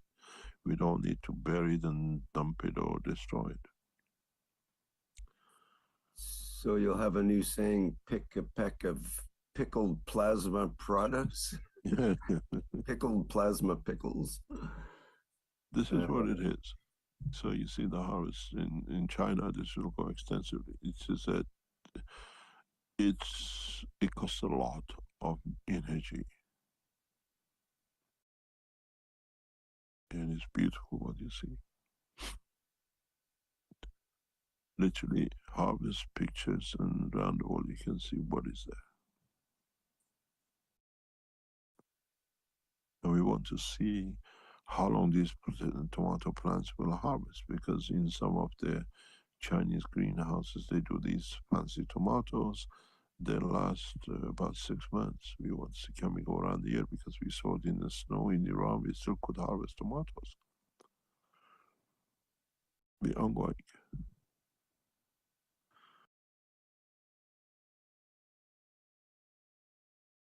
Any other question? All right, thank you. We have another hand up here with EDU flight 006. Not sure who that is, so please open your microphone and go ahead if you like. EDU flight. Is it Chinese? These Yes, EDU numbers are the Chinese knowledge seekers, which we had to give them special lines to be able to join teaching. These are knowledge seekers from China. Okay, I've asked to unmute here, but not hearing from them yet. All right, and keep at it if you'd like to ask a question, just to try to get your microphone open there. Let me see, we had a couple of questions about the cash coin from Ed, who says, the cash coin is valued as 1,000 euros. I don't quite understand how the value fluctuation or inflation can be eradicated if there's a tie to a national currency. Or is it that the national currency it is tied to will become more stable as a consequence? This is a very touchy situation. We chose originally the euro because if you look at the Chinese yen, it's just one nation. If you look at the dollar, it's just one nation. Euro is around 20 nations currency. And it gives us the base for the valuation. But very soon, maybe next year, 2 years, we change the backing of the or balance of parallel of the euro to another commodity, which is values the same. This is well thought. It's just the opportunity has to come up. You'll find out the Keshe Foundation coins, especially Keshe Foundation coins, we are giving 1,000 coin to every person. The first batch, we are not going to governments. We are not going to institutions. We directly give cash coins to students at universities around the world. These are the generation who understand it can work. So in next few weeks, when we start releasing the cash coins, if you're a student in university, get your university to get in touch. Every single one of you receives 1,000 coin. We need to back up. There is a lot of servers and things need to be purchased and put up. It's not just a coin with the ONNs which are coming out. The ONNs, I was told, are ready to go in the next few days, or a couple of days, or a couple of weeks. Once they've done their test behind the back, but then what we do, students around the world, universities, get a standard level to spend money on their own. These are the young generation that are vibrant, they understand what can be implemented, they can take it across the world they live. You are a student in university, from undergraduate to postgraduate to PhDs, you are a professor in the university, you work in the university, you are part of the education system of a university, you have a priority to receive cash coins and start spending it. You are limited to 30 coins a year. You cannot cash more than we give it to you. Every year we release the next cycle, but 1,000 is allocated. We control it that you don't go out and suddenly spend everything. It's good for you, we're protecting you. And then you understand that how a university chap in Africa has money to live. Doesn't need to move, doesn't need to cross the waters to die in the oceans, just because it's greener on the other side. And I estimate something like 1 billion coins will be distributed in the next 12 months first year students and universities. They bring the technology across the world. They force the government because they become a force on their own. They pay to university fees. University can spend it. They pay in their dorms. They pay for the food. They push the economy to accept it because it's their currency, and has no government to restrict it. And man, in the university in Africa will receive the same money to spend as the girl in New York, London, or Washington, or in Paris. The one in the South, you better get to know more because he's got more money. He doesn't spend that much. It costs $1,000 a year to be a student in South Africa. Because $50,000 a year you have to borrow to live the rest of it. You better get yourself some partners in Sub-Sahara universities. But we already told them, be careful, don't be too generous, because what you save now becomes your future. And now you understand the next step of our plan. Once the woman releases this month, the Keshe Foundation coins will be distributed only at the university level to the universities, allowed to, and they become their investment. And then we go to newly born mothers and children.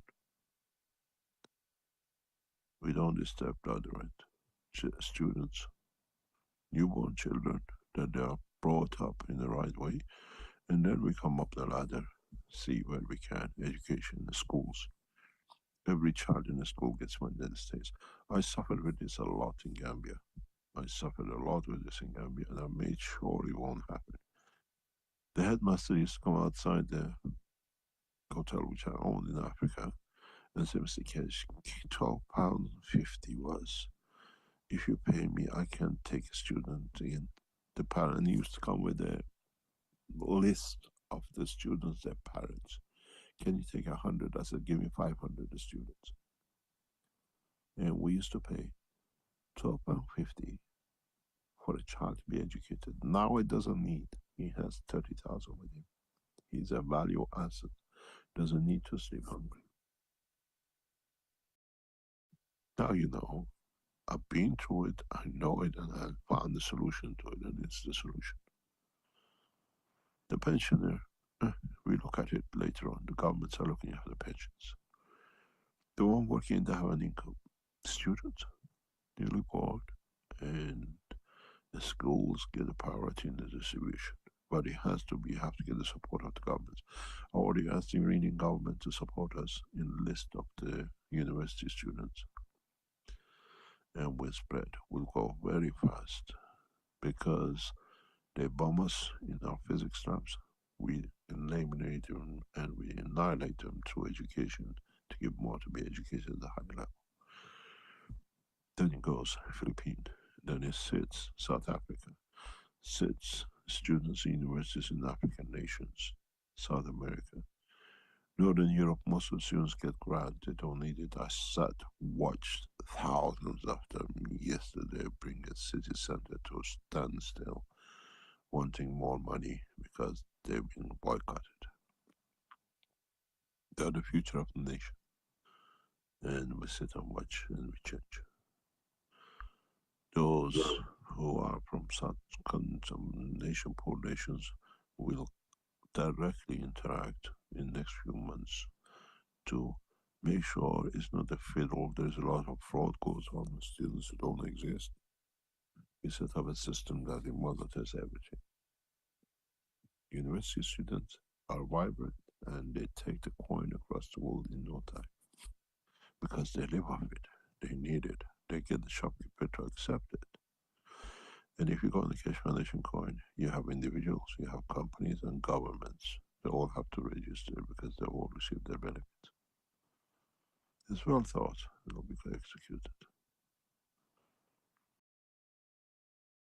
Mr. Keshe, we had a question about regarding what Trump has done against Iran and that the USA would not benefit from Keshe technology. So are USA citizens allowed to purchase or interact with the Keshe coin? Of course. The only nation we will not allow to interact with Keshcoin is the State of Israel and Belgium. Any other citizens can, people who carry two passports, one from the other one, will find out we know how to annihilate it or make life hell for them. Don't cheat with us because we know how to handle it. Two states will not be. All the Palestinian students across the world will receive the cash coins immediately. All the Iranian students outside Iran who suffer, they receive coins immediately. All the students from Africa. We don't separate, but we monitor. We are not building another state, government control state. We just monitor that the things go the right way. And it just has to be.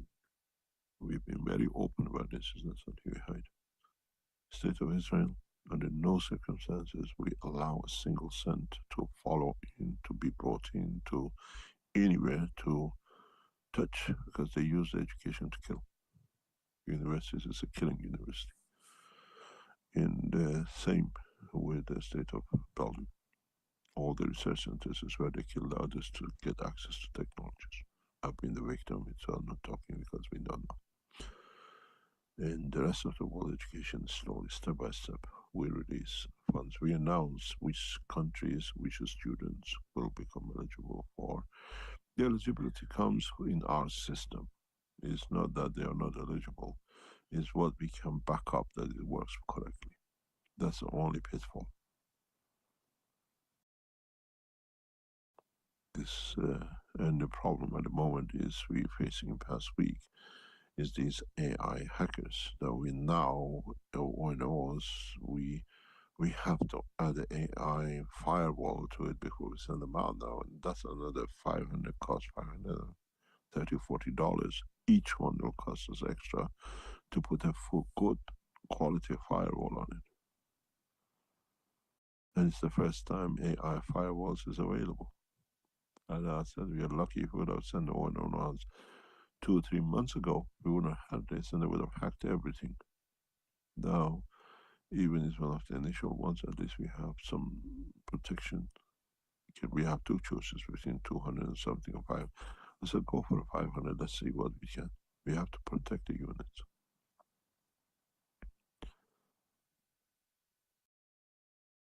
Any other question?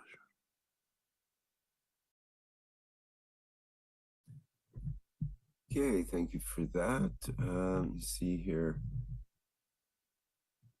from Cristiano, a question from Sarah from the Brazilian community. By purifying the physicality and seeking alignment with the soul of the man, might we also be correcting errors in other dimensions and or time as well?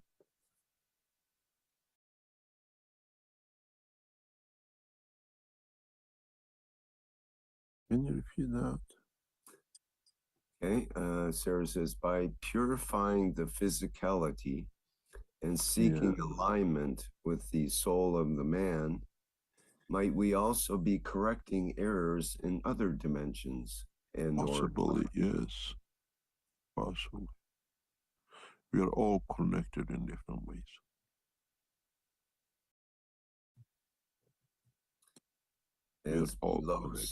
As below, so above. Yeah, exactly.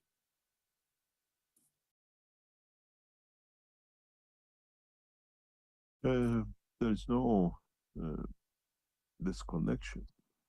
That's what I said. If you always think if they cut my air, I can't breathe, I die. They don't feed me, I die. I don't have water, I die, but it takes a longer time. Nothing you consider because it's not in the language of the man. If you cut your cosmic ray lines going up to the source, which is a special dimension of the hydrogen, you die faster than the oxygen instantaneously. You know, you have death by injection, death by hanging, do death by field. It'll be faster, painless, because everything stops. even part of your body disintegrates because it's connected to it. Would it be death by fields or death by lack of fields? Lack of fields. Mentioning the Faraday, put person in a Faraday box, and Faraday box is not the way you think. Faraday box, we're talking about cosmic ray Faraday box. And is that a physical thing? Is that yes. I have built it. I know exactly how it works. Can you tell us a bit how it would differ from a Faraday box, which might be a Faraday box? You have Professor, what's his name? Miles. You have what does he call it? Scalar wave, and he says the scalar waves can go by the Faraday box can stop things coming out, but cannot stop things going in. And the scalar does, because it's at different frequencies in different wavelength. That's what it does. I stood with Professor Miles in his laboratories in Europe. I was his guest for 2 days, and he even bought a building, a small building in the university, and he's got a little pool there, and he puts a what do you call it, a boat on the pool. And he said, you see, the Faraday box says nothing but mine works, because I said, yes, you're using, the reverse of it. What we call is eddy current. Eddy current does not go on the same frequency as a normal.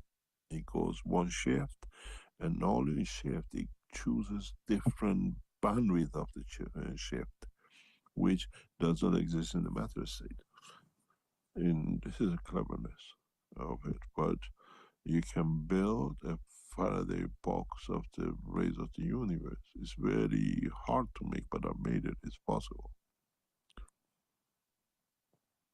The reason I have to make it, or I had to make it before, is that if you read the first paper about the creation of black holes are suckers of energy, and they give in a way, mush it up at a very high range of is other thing to the free. That 2-3 things which goes with the frequency. Knowledge of the man doesn't exist in that part of it. Don't get into it.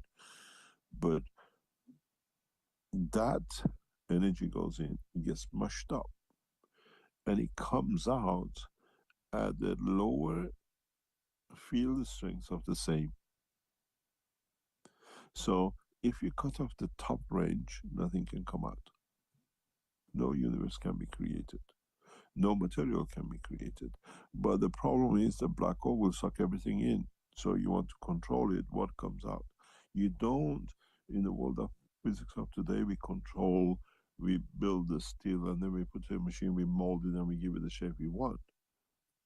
In the world of the plasma, we decide the mold at the beginning, and then build a system for it. Which means you can block what comes in, that you already have the shape you want.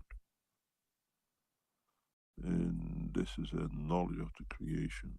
Man has not tapped into it yet. They don't even understand it.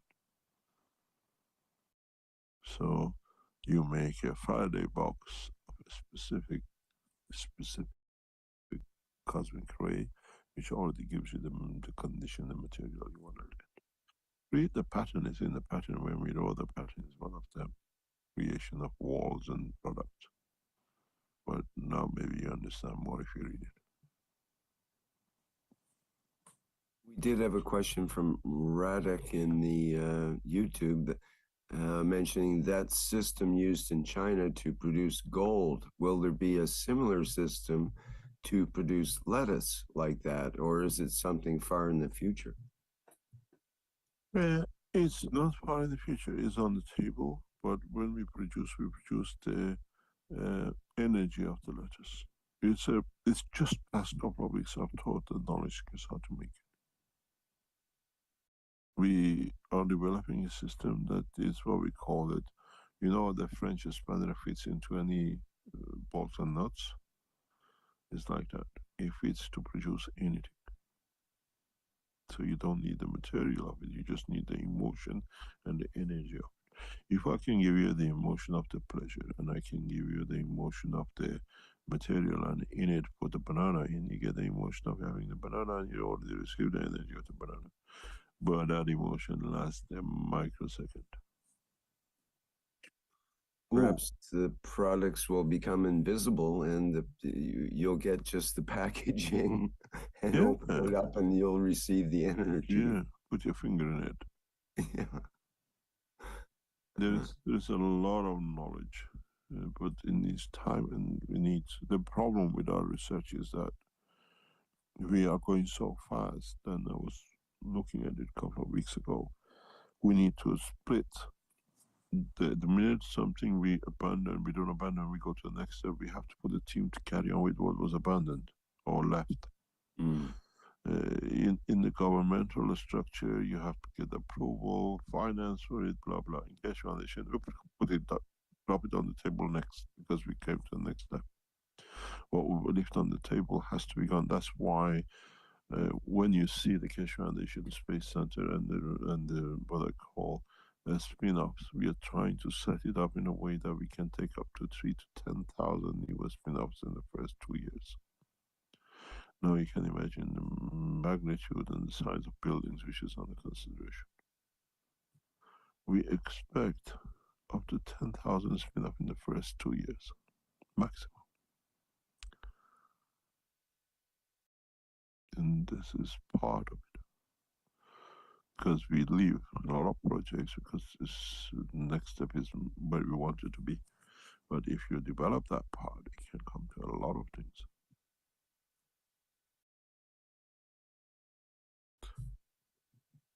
Any other question? It's just occurring to me that maybe the packaging materials for your vegetables could be fuel for the home reactor. Never know. At the moment, we are using plastic. It's getting done. We need we brought in a promoting company. They have to do a lot of things, and then you have the sales team. We have to do a lot of things. We desperately need the experts in different fields. Plastics are full of carbons and hydrogens. It seems like a perfect delivery system for the home disintegrator reactor.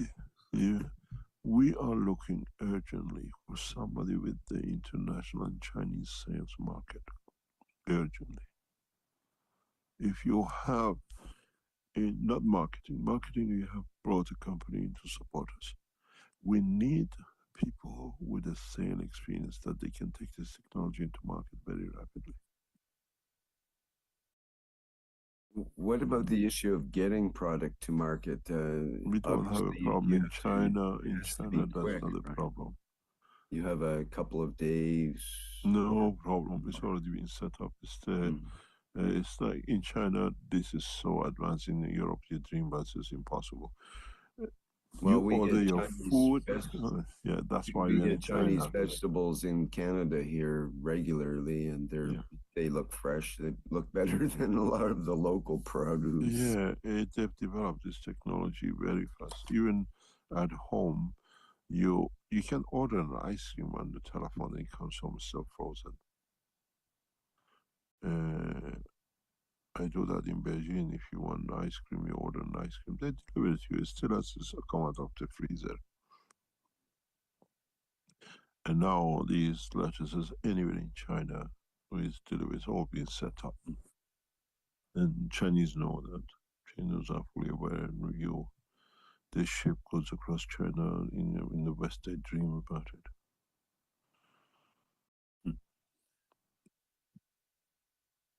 It doesn't exist because they haven't seen it in Europe, but it actually exists.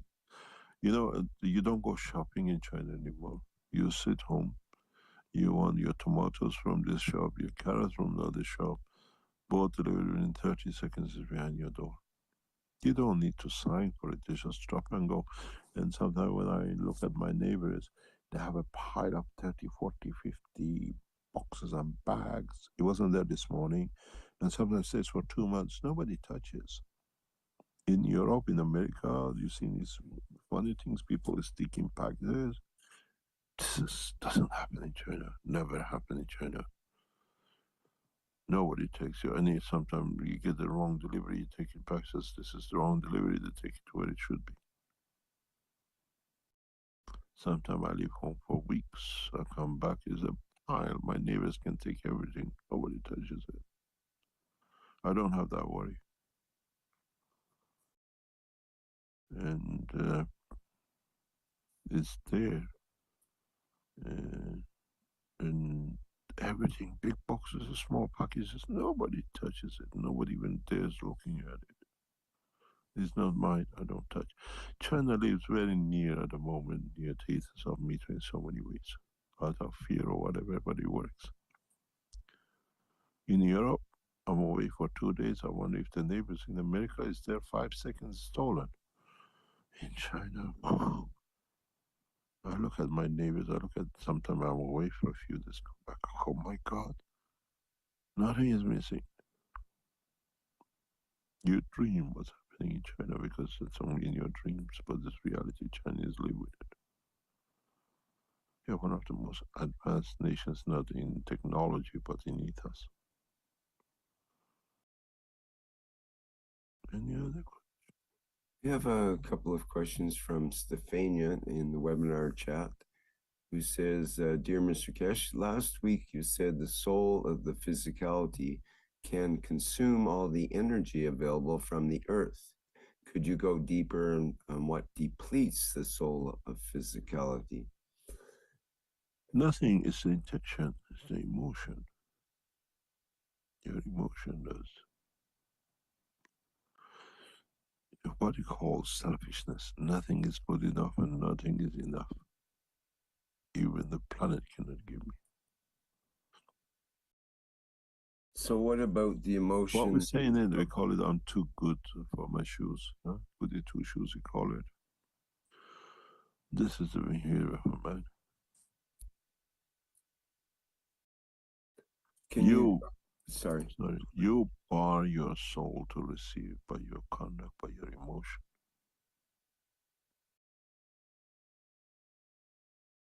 The arrogance, which is an emotion itself, is the cause of your own demise. Now understand the emotion of arrogance, if you never thought of it, and see how it helps you not to be. And carry on. How would the emotion of love tie into that? And then comparing love as maybe defined by the physicality, and then unconditional love as that connection to the soul, the creator. What, how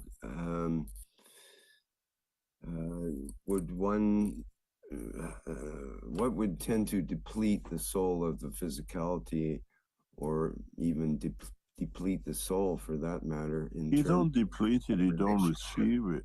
You don't deplete it. When you don't receive it, you don't get. You have nothing.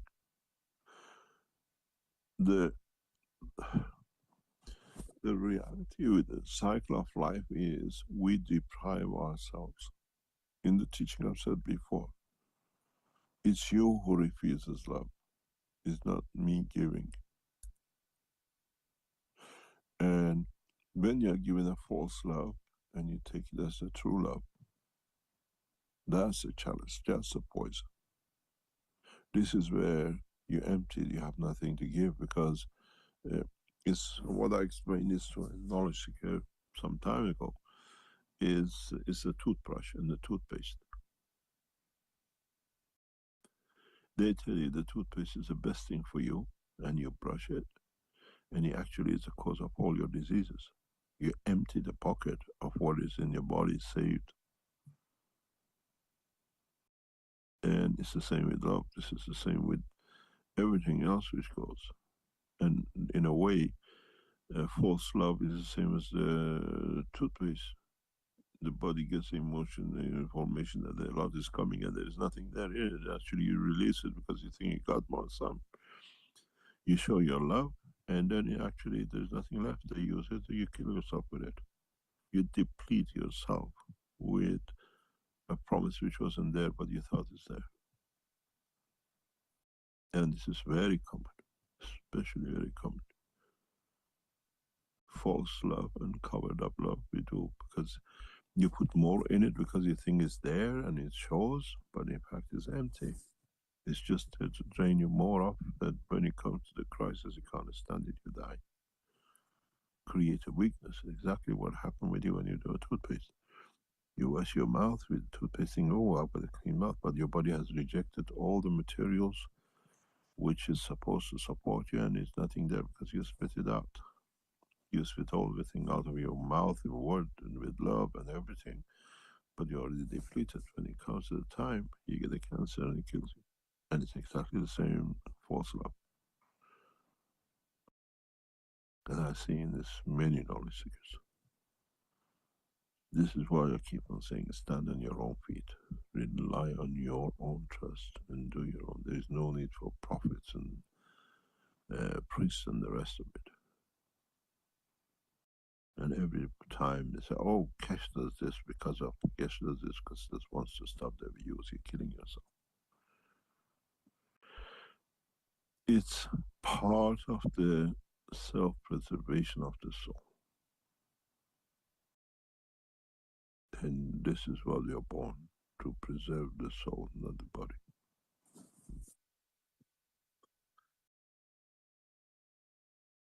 Any other question? Stefania has a second question, and we touched on this in the plasma reactor group. If someone, because someone told her that if someone goes into a cemetery or an ancient pyramid, can they can they delete their energy of their soul, let's say, without their will, and or the energy of the soul of physicality? In other words, can a ghost or other entity or some environment that we put ourselves in deplete our energy, to deplete our soul, in effect? You can do that.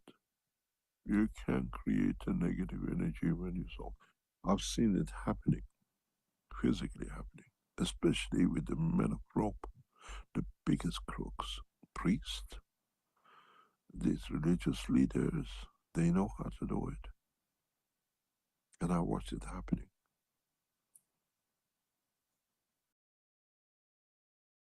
And when it happened, because they know how to get themselves up, they've done it so much, is that stealing is their second habit.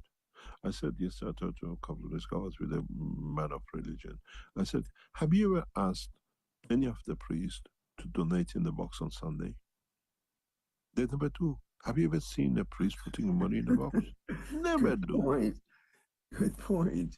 They should They show never do, good because example. they're thieves by nature. They steal from your soul and they steal from their pocket. What should they put in it? You watch. You take the donation box to a priest, he says, move on. I'm here to take, not to give. They take from your soul, they take from your pocket, they do everything. You ask a rabbi to pay.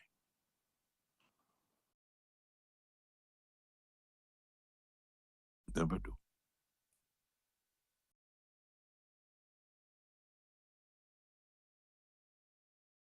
Any other?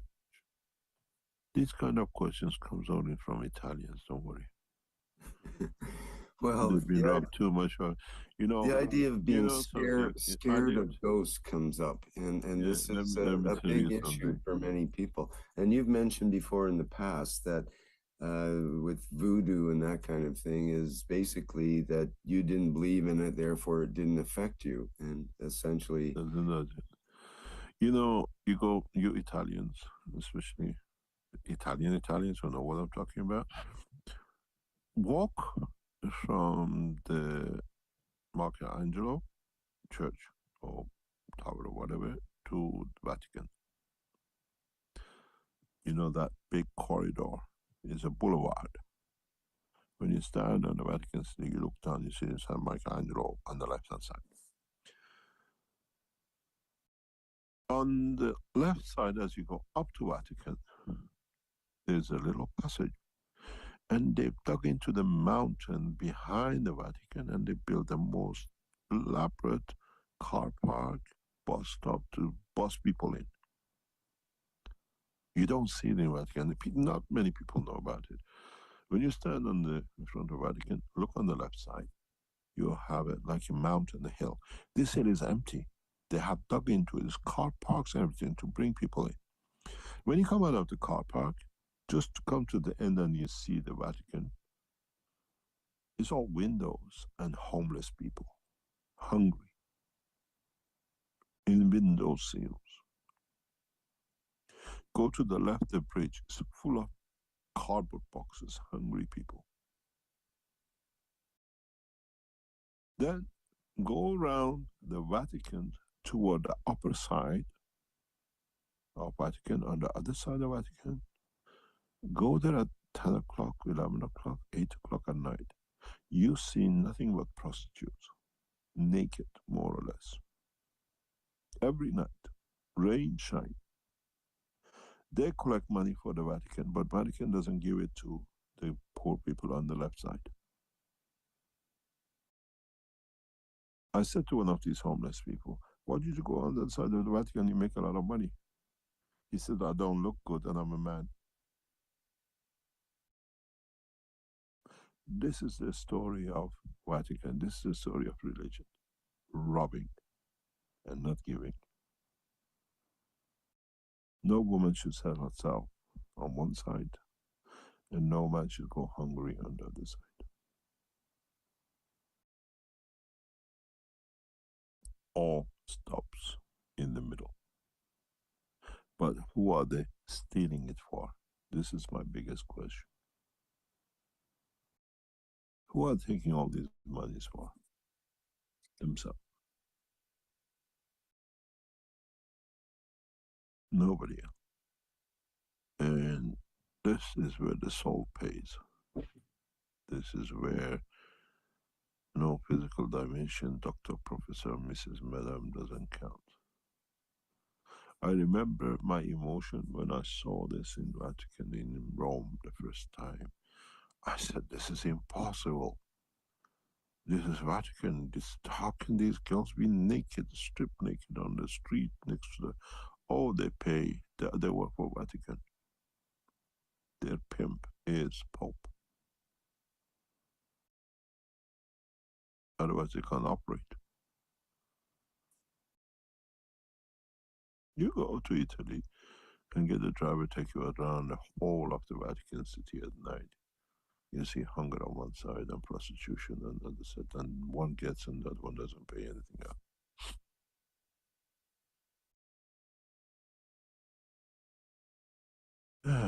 Any other question?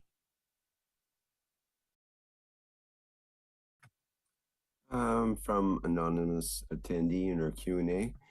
Mr. Kesh, can you let us know what the Russians are actually doing in the plasma field? How far advanced are they? Extremely advanced. The Russian space technology is extremely advanced, and especially in plasma. Very, very advanced. I'm hoping to bring at least, if the government allows, a couple of dozens of them into the Space Center. It's a big bargain with Russians. I've dealt with them long enough.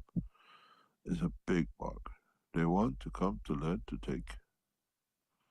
The Chinese, they're sitting in us anyway, in New Space City, trying to bring space scientists from Iran, negotiating with 2 or 3 other governments.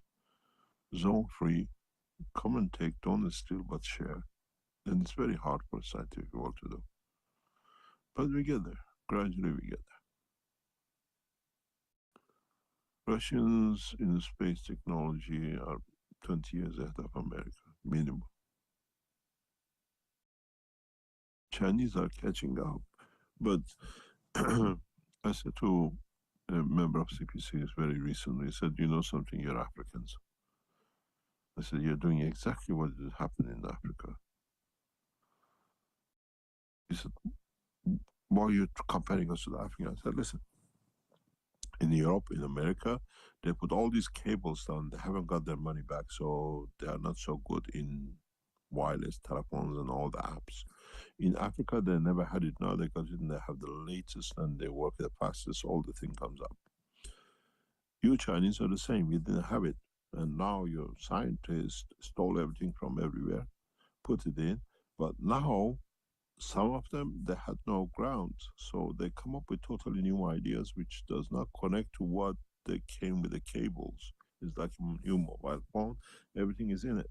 This is what we see in China now. We don't see new scientists. And that's why everything comes out of China is suddenly amazing, whatever. The Chinese educated people now, they have a zero ground. They can't create them a zero ground. You have to understand how it works there. And now the new scientists come up with something which in the West we are forced to accept. They don't accept. They say, this is what I think, and the government gives them ground to do it.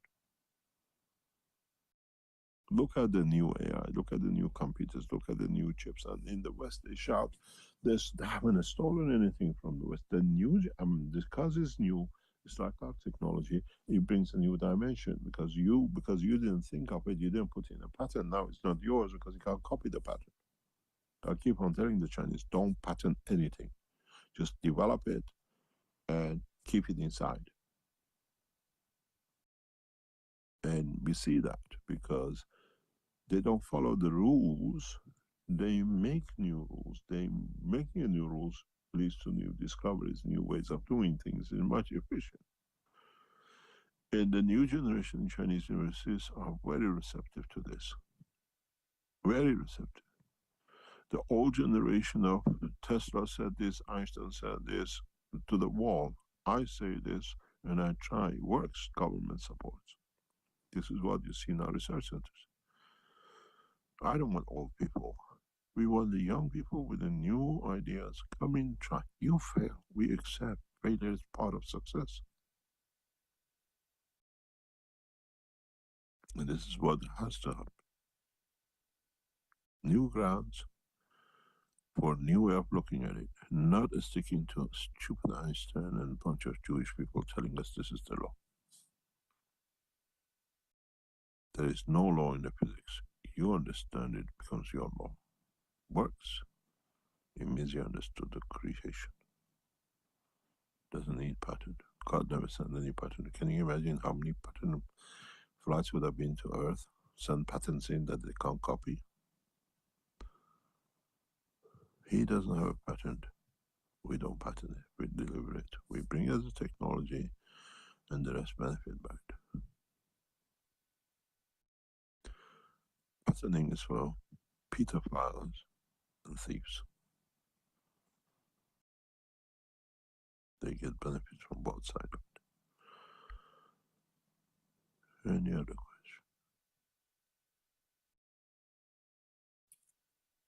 Okay, thank you. See, you're getting close to the end of questions, but we had a question from Richard.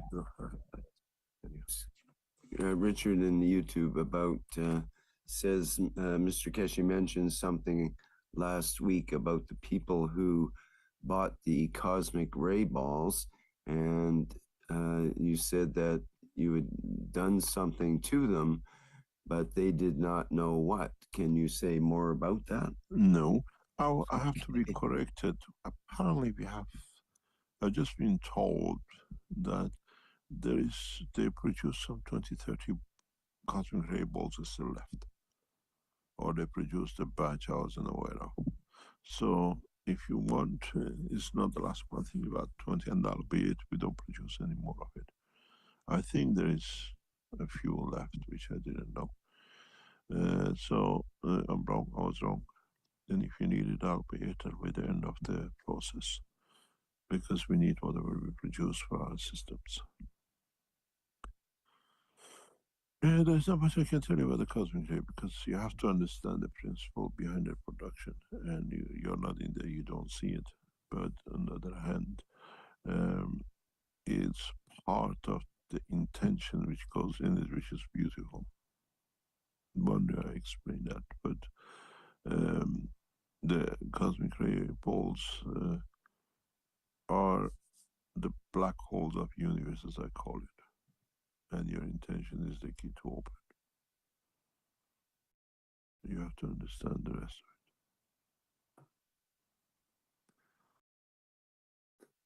of it. Any other question? A quick question: can a pain pen be used to remove depression?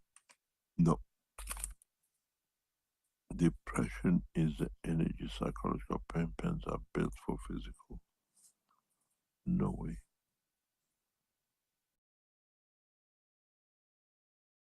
Okay.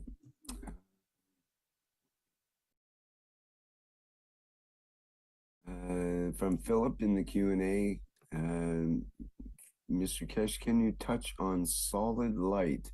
I've seen a UFO shine a light outwards to the ground, and it stopped midair and retracted from the tip of the light back to the craft.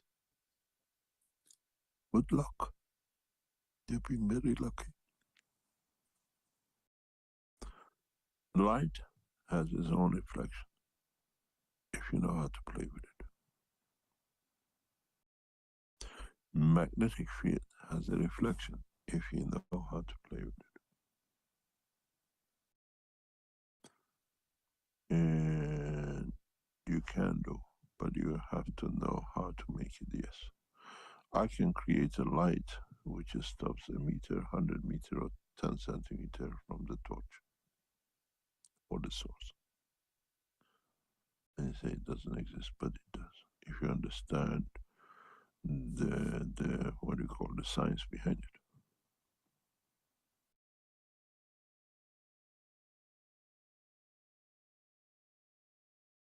You can do, and it's very easy.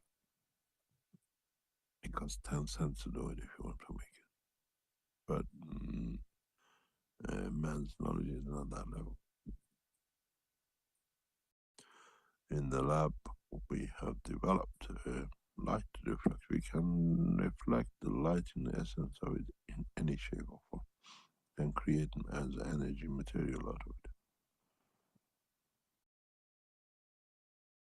This machine is in the process of going through tests.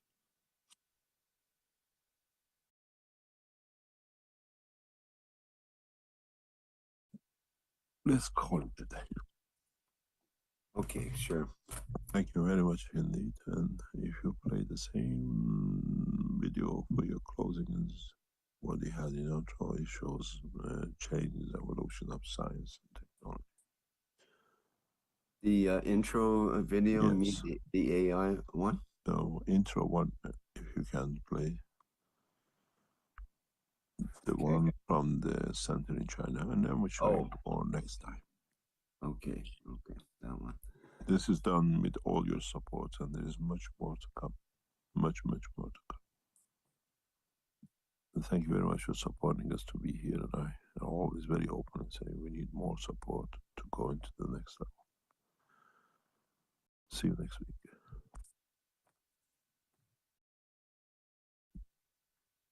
Okay, thank you, Mr. Cash. Thank you. All right, just let me get that movie lined up here.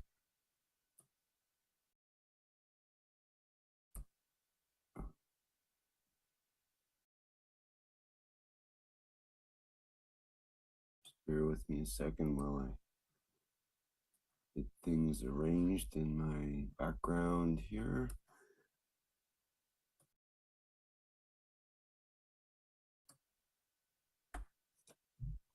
All right, well, thank you everyone for being here for today's 644th Knowledge Seekers Workshop. A big thanks to Mr. Kesh for another successful workshop here and more knowledge of the universe, and we'll be picking it apart for some time, probably, as we do with all the workshops, and we'll probably have an AI version next week as well.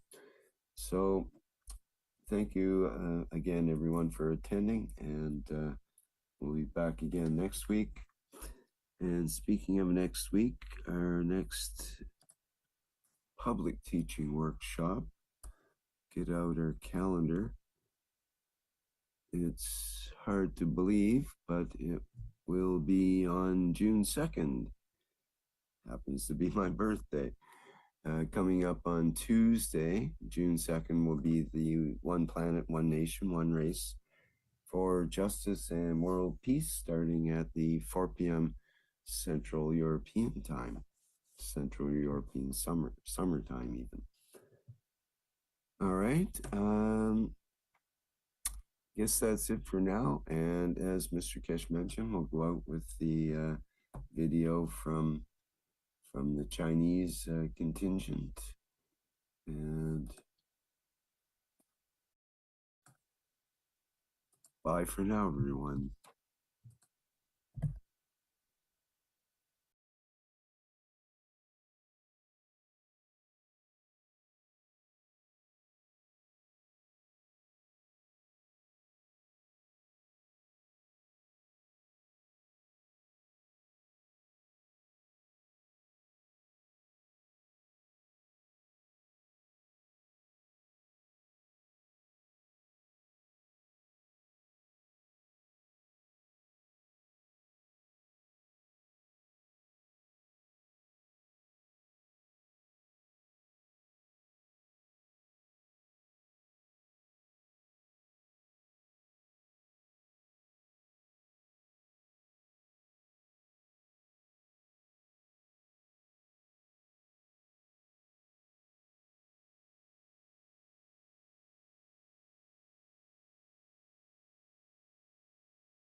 Bear with me a second here while I put the jumper cables on this video and get it jump started.